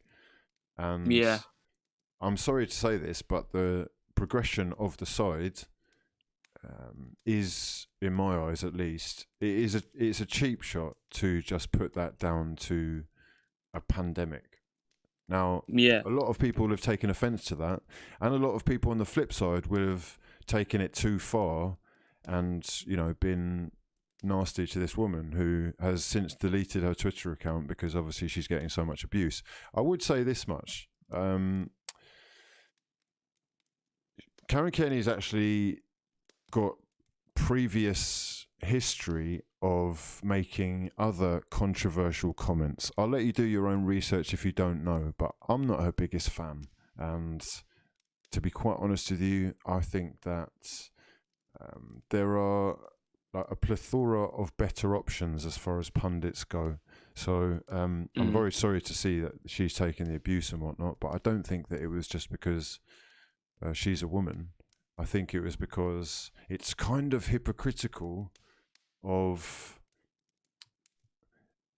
journalists to do this. I don't respect it. I've seen it a lot. If you do say something that is out of line, expect to be called out on it. So, yeah, that's my thoughts on it. Anyway, what did you think, mate? I think the tweet from Leeds' actual account was a bit, as you say, unnecessary. But you know, I think COVID did definitely help us, because you saw last season we burnt out towards the end, and that's why we finished third. But I mean, to say it was just down to COVID, but I'm pretty sure in the full clip she said that it helped them, and obviously they probably would have got automatic promotion. But it's just, football fans take it out of context and that. But I think it was used out of context. But I don't know. I don't think it's sexist or out, because we've done it to, was it a Bob Nahar? Or is that, I can't remember how you say it, but that's when he said about. Yeah. That's it. Yeah. When he said about Leeds, and there was someone else, I can't remember the name. But I don't think it was meant in a sexist way. But I mean, the fact that she had to delete her Twitter, and the people who do personal attacks at someone for football and opinions are just knobheads. You know what I mean? Bitch. Yeah, I hear you. It is one that has been making all the headlines. I'm going to. I'll bring up a little article here of Karen Kearney, handed ban and fine, serving a 1-match domestic suspension after a misconduct charge against her was found proven. Abusive and or insulting words towards a member of the opposition is what they found her guilty of. I think if you look for that story, you'll find more detail about it. However, let's talk Leeds and the football. Where can you see them finishing? What do you think is really achievable? Is there going to be any movement in the window? And yeah, how much are you enjoying this? It's been a long time since you've been back at the top. Yeah. Yeah, well, I can see us finishing, hopefully, top 10. I can see that happening. Because what are we? I think we're 3 points off? 3 points off, 6th or something around that area. But I can see us finishing top 10, and I'd love that. I think we need to bring in maybe a new second keeper or a first team keeper, because Melier's been good, but he just does look a bit shaky. And if you saw Kiko Casilla last season, then you know why he's not playing. Yes, indeed. Another one caught up in controversy. Yeah, with that racially abusing, was it a Charlton player, I think it was? Something like that. And I think we need, I was going to say a backup centre-back, but I think we have got 4 centre-backs that just keep getting injured, which isn't great.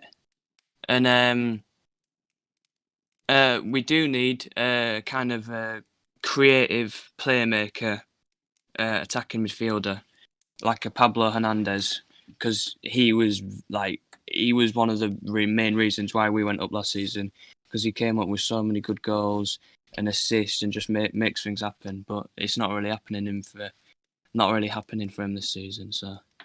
Okay, well, lovely to hear you on the show, mate. I hope that you'll come on after the next game or after the window, and we can discuss exactly the direction that it's all going in. But yeah, I'd love to.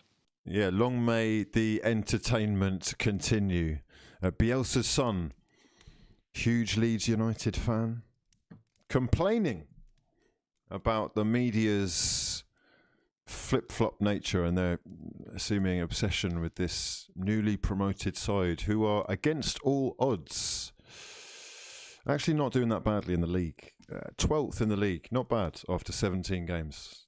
I would have taken that if I was a Leeds fan. You having a laugh? Back in the league, back in the big time. Now, I don't usually like to do this, but unfortunately I've got to have a 2-minute break. I'm going to go to get myself another coffee. And in the meantime, between time, I'm going to leave you with the sultry sounds. I'll be back very shortly. If you are new to the stream, please do smash the hell out of the like button. Subscribe to the channel if you're new. Just give me 2 minutes.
fraudulent friends, much love for waiting. You're now listening to Late Night Fraudulence Part 2. Raise up your espresso emojis with me in unison as we journey deep inside. This is, of course, your show where your voice gets heard, the people's voice. The nation's favourite football phone-in. Hey, we go again. Who's next up on that list? Who is ready and waiting to get... Oh, PewDiePie. What? You're a massive fraud, but I'll let you on the show. Come on, PewDiePie, talk to me. What's your name? Where are you calling from? Your name's not PewDiePie, is it? No, it's not, bro. Okay, well, that's massively fraudulent, and you're on Fraud Watch. But let us know what your name is and where you're calling from. My name is Matt, and I call from Serbia. Matt from Serbia. How you doing tonight? Yeah, I'm pretty good. How about you? Yeah, not bad, not bad, not bad. What have you phoned up for? And who you want to talk about? I want to talk about Chelsea, the team I despise right now. And which team do you support? Chelsea, exactly. Oh, right. Okay, and talk to us, man. It's all falling apart for Frank Lampard. It's all falling apart, man, and I don't think Frank is the biggest problem right there. I think it's more about the players. They're so underperforming and so many individual mistakes, so many bad passes. They're awful in transition. Everything is just falling down. And do you think that Roman Abramovich is going to keep the faith with him, or? I think he's going to give him time till the end of the season, like to see if he can pull off a top 4. And do you have faith that he can do that? Oh yeah, I have faith in Frank. I see that he has a problem with his tactics and his system, the way he plays, and we are just spamming crosses into the box that lead to nothing. But I think he will figure something out, and he'll end up in the 4th spot. And what's giving you that hope or that faith? Is it blind faith because it's Frank Lampard, or is there something? I don't know. Something's just telling me he's gonna figure it out. Oh, sorry if I can't swear. You swear away, mate. You go for it. Oh, thank you. So, I just think he can do it, and he's gonna be good for us for the coming years. But I don't know. He's still young as a manager, and he needs to figure shit out. I mean, what exactly has been going wrong? Because I'm watching Timo Werner, and I can see a player who is just losing complete confidence. Timo Werner, the problem with him is I think he lost all the confidence when he missed the two sitters against Trent in the Champions League. And he was put on the left wing for a couple of games because we didn't have fit wingers in Callum Hudson-Odoi and Ziyech. And Timo Werner missed so many clear and obvious chances that I think he should be benched for the next couple, like 3 or 4 games, until he gets a scrappy goal to redeem his confidence. Is that going to help him, though? Is that going to help him? I think he should be benched for Giroud for the next 2 games, because Giroud is on form and he's pretty good at pretty better than Werner in the hold-up play and the link-up with the other players. Is he actually close to leaving the club? I'm hearing rumours that Giroud would be available on a free transfer quite soon. I think Giroud is going to leave in the summer. 100%, because I don't see him staying with the competition of Werner and Abraham in the summer. I think Chelsea are gonna recall Michy Batshuayi from loan to have him as a third striker, like an option for the Carabao Cup or whatever it's called. But I think Giroud is gonna be. I think he's gonna leave in the summer. Okay, so going forward now. Your next few games looking like they could well be very challenging. Yeah, I think they're gonna be very challenging, and I think we're gonna suffer a lot. We're gonna win, obviously. I hope we're gonna win the FA Cup game against the fourth league team. Then we got Fulham, and I think we got Wolves, Leicester, and Spurs. That's going to be a tough period for Frank, where we see him, if he breaks or he makes the best out of it and get us the points we need. Okay, talk to me then. Look, Fulham, Leicester and Wolves. How many points does Frank Lampard need to stay in the job? I think 7 out of 9. 7? 7. I'm not confident for the Leicester game. I'm confident for Wolves and for Fulham. Okay, very interesting. Wolverhampton Wanderers, who have they already beaten Chelsea this season? Yeah, they beat us 2-1. That was very recently. And Leicester, who are, of course, flying high themselves at the top of the Premier League table, just 1 point behind Liverpool. Now, look. Yeah, I'm not confident for Leicester. I think we're either going to lose or we're going to scrap a draw. Okay, you've shown faith in Frank Lampard. You're confident that you can still get top 4 this season? Yeah. Okay. I'm confident, but we need our players to step up their game. Mm. Any names in particular that you... Ben Chilwell was awful in the last 2 or 3 games. Thiago Silva, in the last game against City, he was awful as well. Reece James, we need him back as soon as possible. Mateo Kovacic should not start in front ahead of Havertz. Mm. It's interesting, man, because like last season, I really got the feeling that people like Mason Mount and Tammy were the ones that kind of dragged you over the line. And I like them both, but Tammy feels like he's a little lazy. I don't know if you can see it or not, but for me, when I watch him, he loses the ball, he starts crying about it and jumping around. He doesn't track back the defender that took the ball from him or try to get the ball from the defender as soon as possible. Mm. What about Kai Havertz? Talk to me about Kai Havertz. I like Kai Havertz a lot. I watched him because here in Serbia I have only the English and the Bundesliga. Mm-hmm.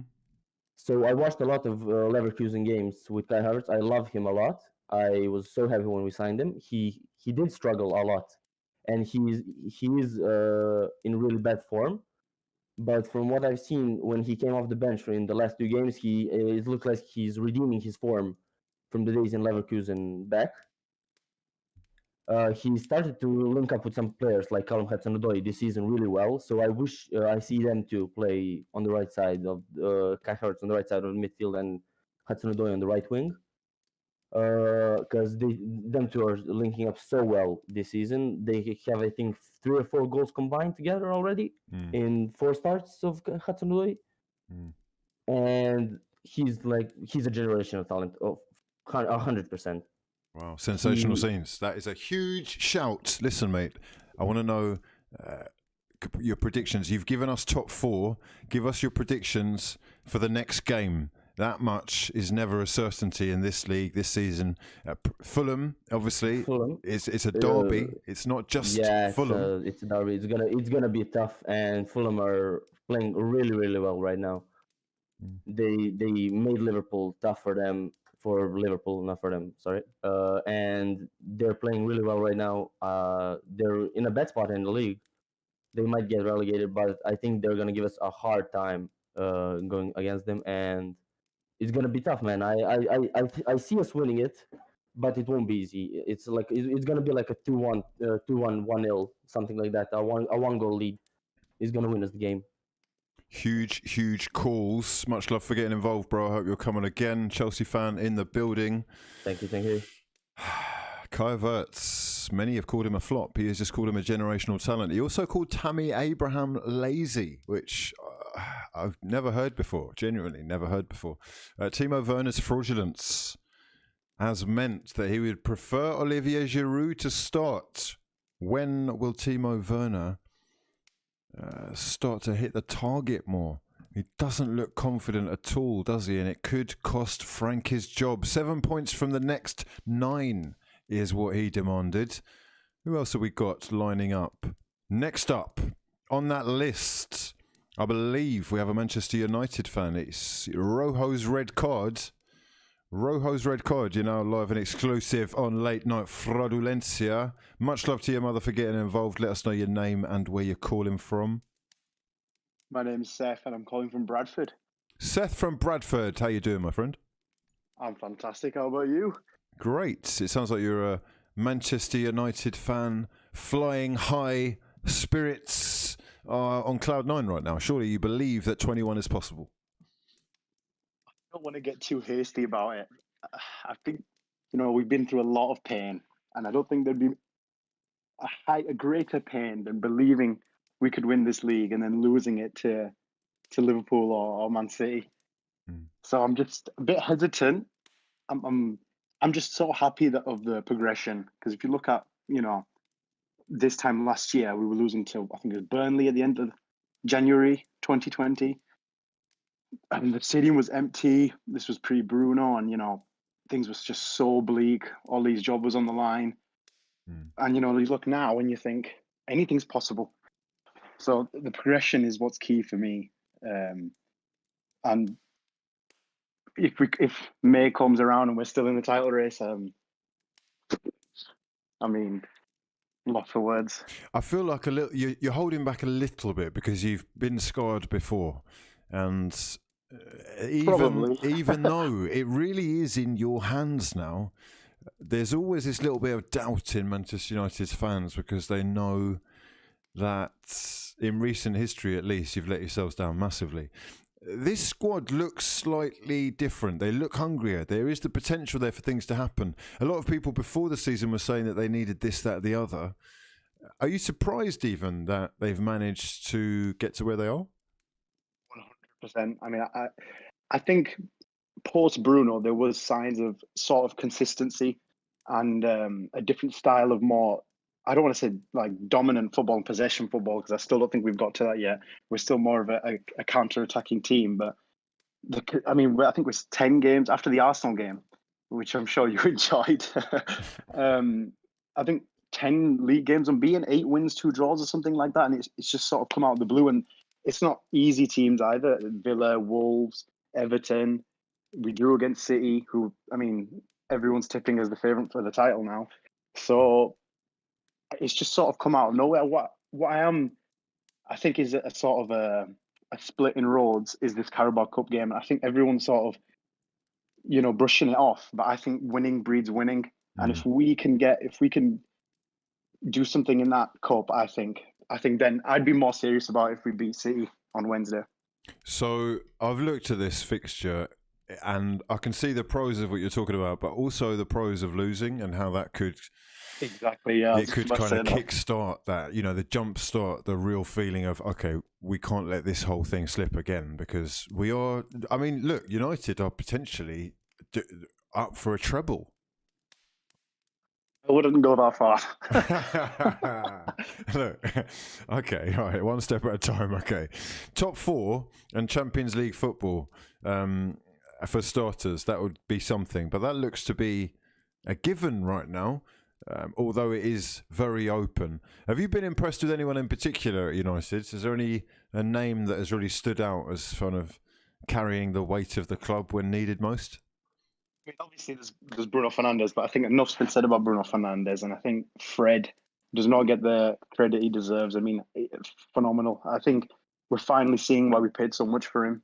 I think there's just a few parts of his game where if he improved, he would be a world. I might be, gassing it a little bit, but a world-class midfielder. I think if he gained a sort of a shot from distance and his passing range increased, and I think he toned down sort of the rashness a bit, because I see him coming into 50-50s and I think, he's going to break someone's leg, and a bit like a PSG game where he got sent off, and I think he could be a top footballer. And I think Eric Bailly as well. And I think a lot of Man United fans have known this, that if he can stay fit, one of the league's best centre-backs. He's got the ability, again, you think he's going to kick someone in the head and, sort of get red carded and then cost you a game. But them two in recent times, Scott McTominay at times as well, really stepped up to the plate, but then also in other games looked really shit. And you're like, what? Why is I can't remember what game it was, but there was one game where I was just like, I think it might have been West Ham first half. He was just dreadful. And then the next week, he looked phenomenal. Right. What I would say about this current squad is it's very up and down mentally wise. So you were saying before that if they lose in the Carabao Cup, it could all go tumbling down 100%. The squad has not been through much, and I think when they're riding high, they feel on top of the world. But when it gets a bit tough in results, then they feel, they can't get out of that quick enough. And also in terms of like, I think this season is a building block to get to where we were before. It reminds me of a bit of Klopp when he got to the Europa League final under Liverpool, and then when he lost, I think he lost the League Cup final as well. Where they've got to learn from a lot of this season. It'd be ludicrous to think and to expect United to win. I'd say maybe a trophy you would expect, and not like the Premier League. I'd say the Europa League or the League Cup. But I think this season will be a big stepping stone into getting back to where Man United should be. Well, that much has got to fill you with confidence, and I hope you're enjoying it. Much love for getting involved, bro. You're an absolute legend. Manchester United fan in the building. Rojo's red card. They are quietly optimistic, these United fans we're speaking to. They don't want to... I'm not hearing anybody really pushing the boat out. There's a lot of fence sitting going on. If you are new to the stream, please do subscribe to the channel. Let's just move over here quickly. I've been sent this very interesting looking team sheet from Marca. I'm not sure exactly why it's got Superman and Batman symbols next to them. Someone informed me. I know Sergio Ramos looks like a Superman, but that is almost certainly because he's bang on the juice. Deep into his 30s, looking like he's like 24. But regardless, this is the players who are free to negotiate with other clubs, I believe from January the 1st. So they will be available on a free transfer in the summer. Let's go from the back. Donnarumma, who I believe is actually 22. Is that right? Hold on a second. Donnarumma. Gianluigi Donnarumma is 21. Oh, stone me. He's been playing football for like 7 years or something. What a ridiculous talent. He is going to be highly sought after. Juan Bernat, PSG's left back. David Alaba looks like he's signed a contract with Real Madrid. That looks like it's all been agreed. His signing on fee is going to be astronomical, as are his wages. And to me, he is one of the most elite left back, forward / centre backs ever. One of the most versatile players in world football. I love him. He's one of my favourite players, Alaba. I'm interested to see who they put next to him. I don't think all the combinations that they have, if they are going to let Sergio Ramos, will work with Alaba. I've got to say that much. But Sergio Ramos, as we were discussing earlier, has been linked with Manchester City. And Mesut Ozil, of course, is free to talk to other clubs. There have been links with DC United in the United States, with the MLS. Clubs all clamouring, feeling like they've got a possibility of getting hold of the German Turkish Don, sorry. And, of course, there's the usual links with teams like Fenerbahce. I wouldn't be surprised if it was another big club. I just wouldn't be surprised. It will be very interesting to see what the future holds for him. As with Lionel Messi, who we were talking to a Manchester City fan earlier, and he seems convinced that this is still possible. Lionel Messi has quite a limited number of clubs, I think, that he could go to, or that could afford to entertain him. So again, that would be interesting. Would it be PSG or Man City?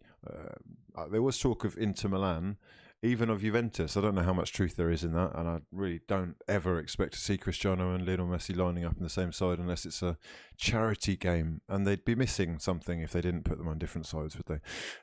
Let me know your thoughts in the comment section below on any of those and any others who you think would be fantastic additions to your club. We have actually reached 2,000 likes. Much love to everyone who has dropped the video a damn like. You're all massively appreciated and helping the channel to grow and grow. Let's go through some more of these super chats. Liam February says, we're winning the league. Manchester United fan from New Zealand. Much love to you, Hugh. Much love to you, my fraudulent friend Liam. A lot of Manchester United fans are being reserved, but there we go. all the cards on the table. We're winning the league, he says. Isaac Blackburn is in the chat. He says, what are you saying about flop, though, bro? Thoughts? We have talked at length about Liverpool, especially how they were put to the sword by Hassan Hüttel's men in the first half, at least today. Second half, they basically were trying to break them down when everyone behind the ball. But you've got to respect it. Is it Jurgen flop for you just yet? Is that a little bit early? Are they still actually favourites for the title? Are they missing the likes of Diogo Jota, who was so good? And will they be able to maintain the pace? Well, they haven't maintained the pace, have they already? But will they be able to maintain their time at the top without Virgil? Because let's not forget, let's not beat around the bush here. Liverpool were not the side that they are now before they had signed the big man at the back. These are the cold, hard facts that I hit you with. The cold, hard, hitting home truths. We're going to move back over to the phone lines very shortly. What a beautiful, beautiful man. Changing the face of the Premier League, bringing history to Merseyside. How much they've missed him. Will they be able to pick this one back up, or is this now the downward spiral that Tottenham once spoke of? Jacob Aldrich says, I run the Hughes Son account on Twitter. I can't get through on the Discord. You need to get in the queue on Discord. It's not about you getting through. I select who gets through, yeah? I'm like the Lord at the pearly gates.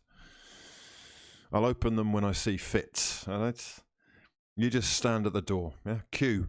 Social distancing queues as well, please. 2 meters. Thank you very much. Augustus Plays, you're a massive, massive fraud, but I love you even more for getting involved. B. Appa, we have just looked at that list, so I hope that's good enough for you. And Andrew Richardson, I hope I haven't missed anything. Evan McGee is in the chat. Much love to your mother for getting involved. You must be buzzing with how United are doing right now. And Random Man says, where the hell is the Saka remote? And do you think it's time to move on from Pepe? Well, we were discussing earlier how Nicola Pepe can't get in the team because there is a teenager who has proved himself already to be a superior right winger. I think the only reason he doesn't start all the time is because we need him on the left as well. Nicola Pepe's place is certainly it's up for grabs, isn't it, really? Because you've got a youngster there who has done so much in such a short space of time. He's got international football under his belt now. And Arteta will trust Saka more than Pepe because he has delivered on a consistent basis. Random Man, we will get a Saka emote. Don't you worry yourself. Have we not got one already? We haven't. If you want to suggest some new emotes, all you got to do is join the Discord, get in the chat, and we will get it done for you, okay? I've got space for 3 more emotes. Cardoza, Mr. Cardoza says Martinelli is back, but Saka is better than Pepe, who is better than Willian. TJ is in the Super Chats as well. He says, I saw Henderson at centre-back, and I knew Liverpool would lose. Start Reece. Liverpool fans, what are your thoughts? Is Klopp tinkering too much with the back two? It is sort of a back three a lot of the time, isn't it? They kind of fall into a back three and let the wing backs push on, but are they chopping and changing too much? 10 defensive centre-back pairings in 17 games. Abiram Shangbog. Hope I've said that right. Much love to your mother for getting involved. My son, he says, Manchester United fan from India. Much love to you, Hugh. For me, we need to wait till 25 to 27 games to see who is actually in the title race. If United are still in the race, then it will be United for sure. Big talk. Big ambitions. It is good to see the big clubs all fighting it out and one not being totally dominant. I'm sorry, I really am a fan of true competition. And we have got something special on our hands right now with Jurgen Klopp, Ole Gunnar Solskjaer, Pep Guardiola, and potentially Brendan Rodgers, Carlo Ancelotti in the mix. with more on the horizon.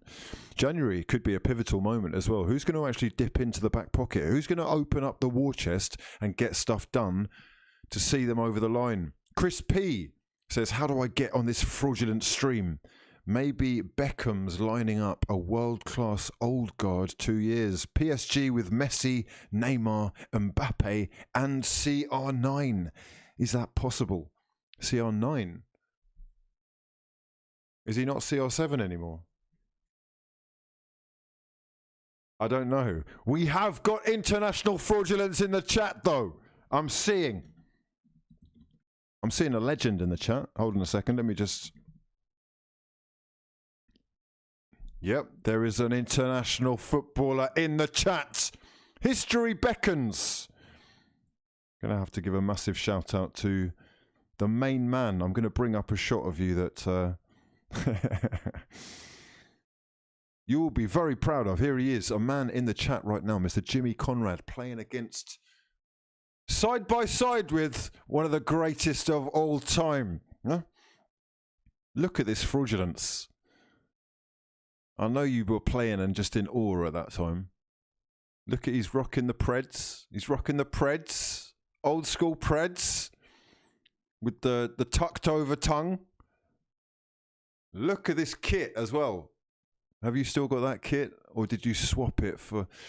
I know you didn't get R9's kit, did you? Who got his kit on the day? Ooh, mate. Jimmy Conrad of US men's national team. And of course, Kick TV fame. My son. Uncle Jimmy. How you doing, man? Good to see you in the building. Give us your top 4 prediction, Jimmy. Because the Premier League is hotting up. The race is on. Conradinho in the building.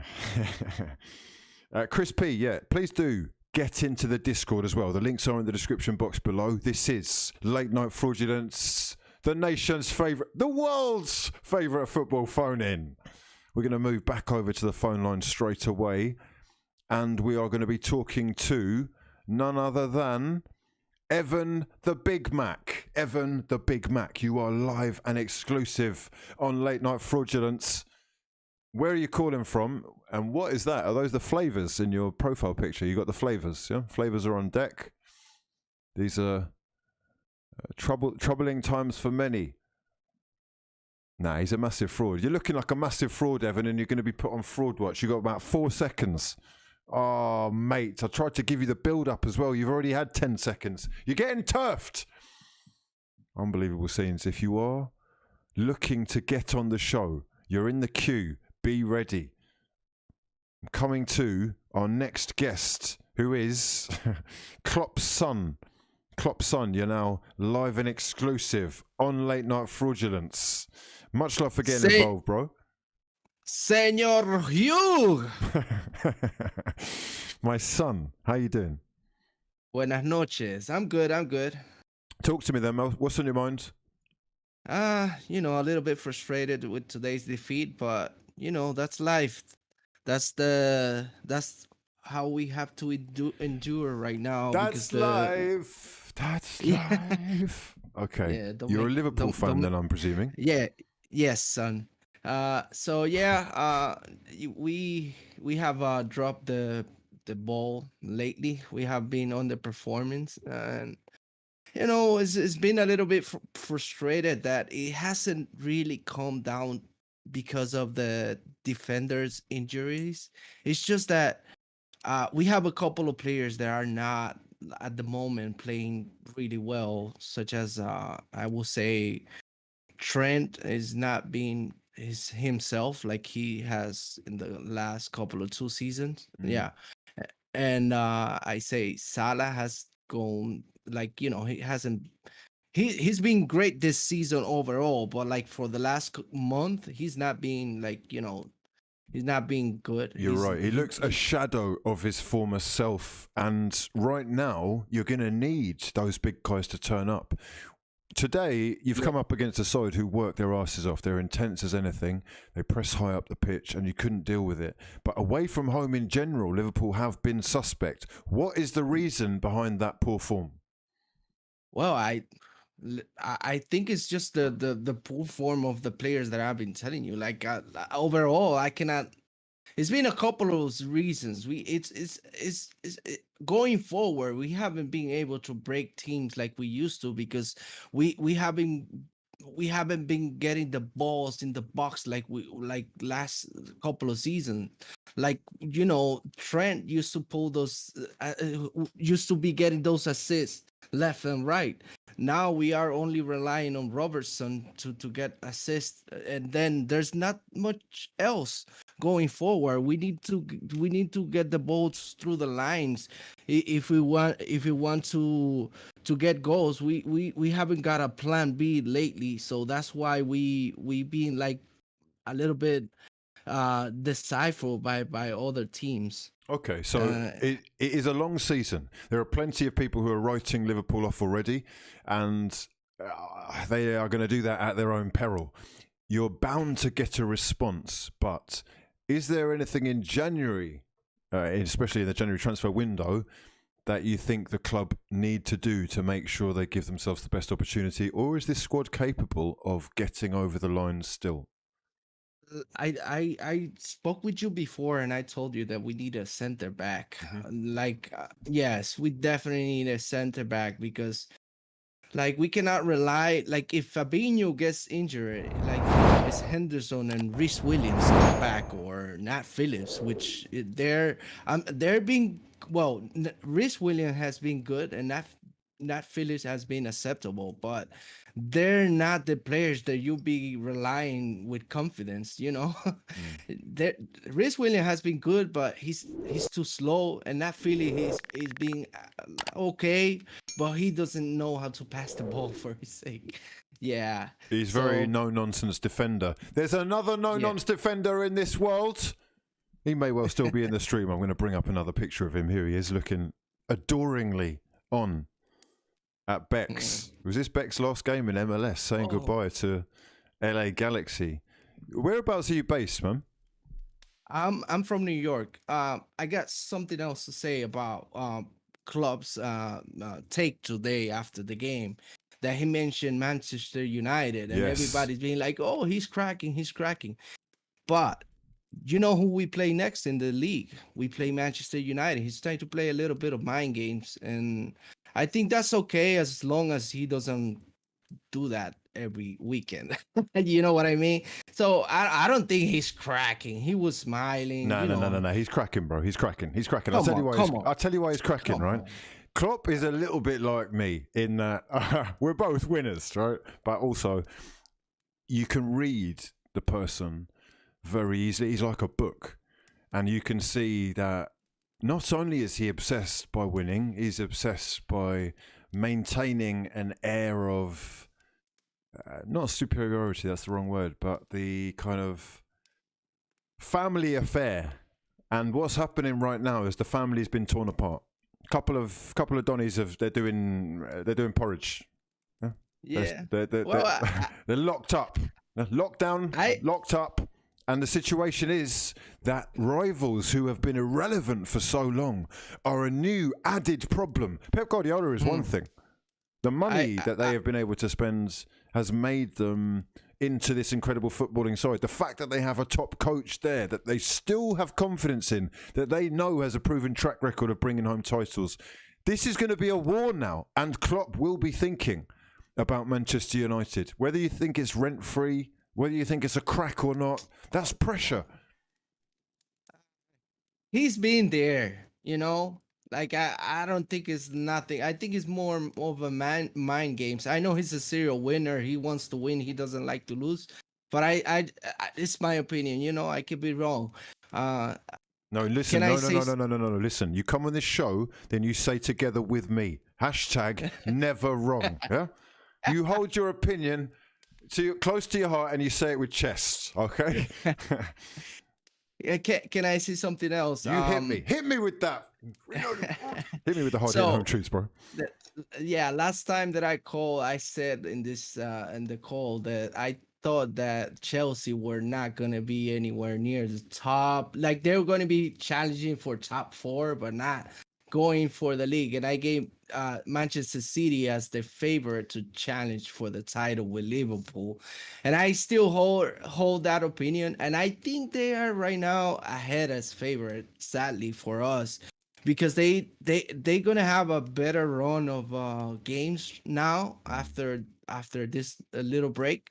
And also I think it's gonna be a little bit tough for Liverpool to regain the form that we had before, and they're gonna take advantage of this few games that are coming for them.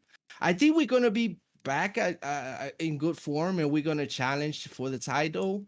But let's see what happens. But I'm for sure gonna say this, that this is nothing like, oh, Liverpool is gone, like we're not gonna be around. Like I can tell you that, like, this is gonna sound stupid or whatever, but like if it weren't for the Jota's injury, we probably will be still by a couple of points ahead. Without question. Much love for getting involved, bro. You're an absolute legend, and you have repped the Liverpool cause well. I hear you. I hear you. Who's going to be next on tonight? We are closing in on the end of tonight's show. However, if you have enjoyed it, please do smash the hell out of the like button. We're going to go to one or two more calls before we do get off. It's been an entertaining one. Southampton with a beautiful 1-0 victory over a Liverpool side who are struggling away from home, and the cracks are beginning to appear. There's confidence in the United ranks, and Manchester City really do have their destiny in their own hands. Evan McGee says, Liverpool fans getting comfortable. Max S says, what's up, Hugh? What's up, Max? DJ says, Chelsea bashing, and he's laughing his head off. DJ is also saying, Wiz only a winner when he plays busy. Oh, wow. I'm not going to have that. I'm actually not going to have that. Massively fraudulent comments from DJ. I'm actually unbeaten, yeah? Unbeaten FC in 2021 on FIFA and NBA. So, as my club are unbeaten as well, DJ, the only thing that you've actually got on me is that Lacazette's scoring goals.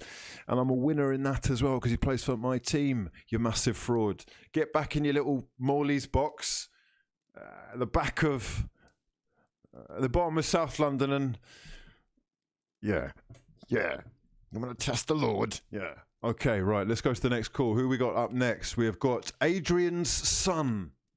Adrian's son, you're now live and exclusive on Late Night Fraudulence. Where are you calling from? Which team do you support? And what are you up for talking about tonight?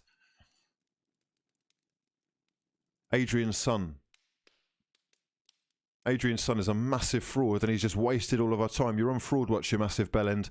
If you want to be put on Fraud Watch and to confirm yourself as a massive bellend, please do call in the show and say absolutely nothing. My friends, my fraudulent friends, I'm going to love you and leave you there. It has been an absolute pleasure as per usual. I hope you've enjoyed the show.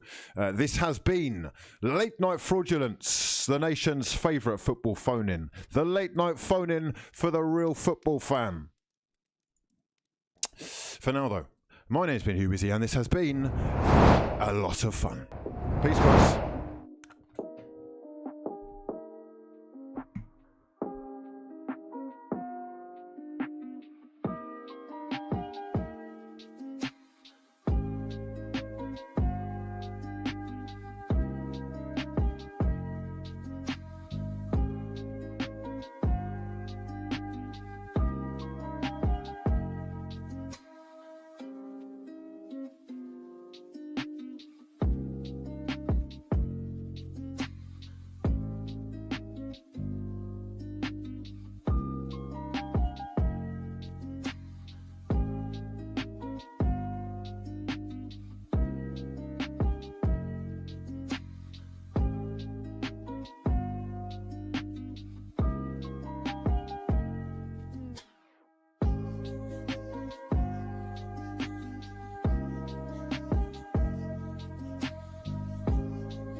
Time to go!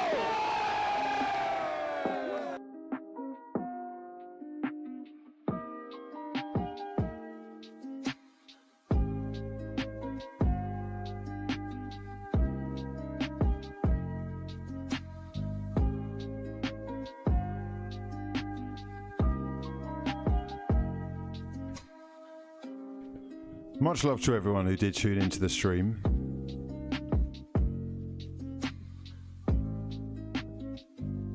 I'll be back tomorrow with more fraudulence for this. If you could leave us a like on the way out. Subscribe to the channel if you're new. And join me for more football content on a regular basis. I'll see you in the next one.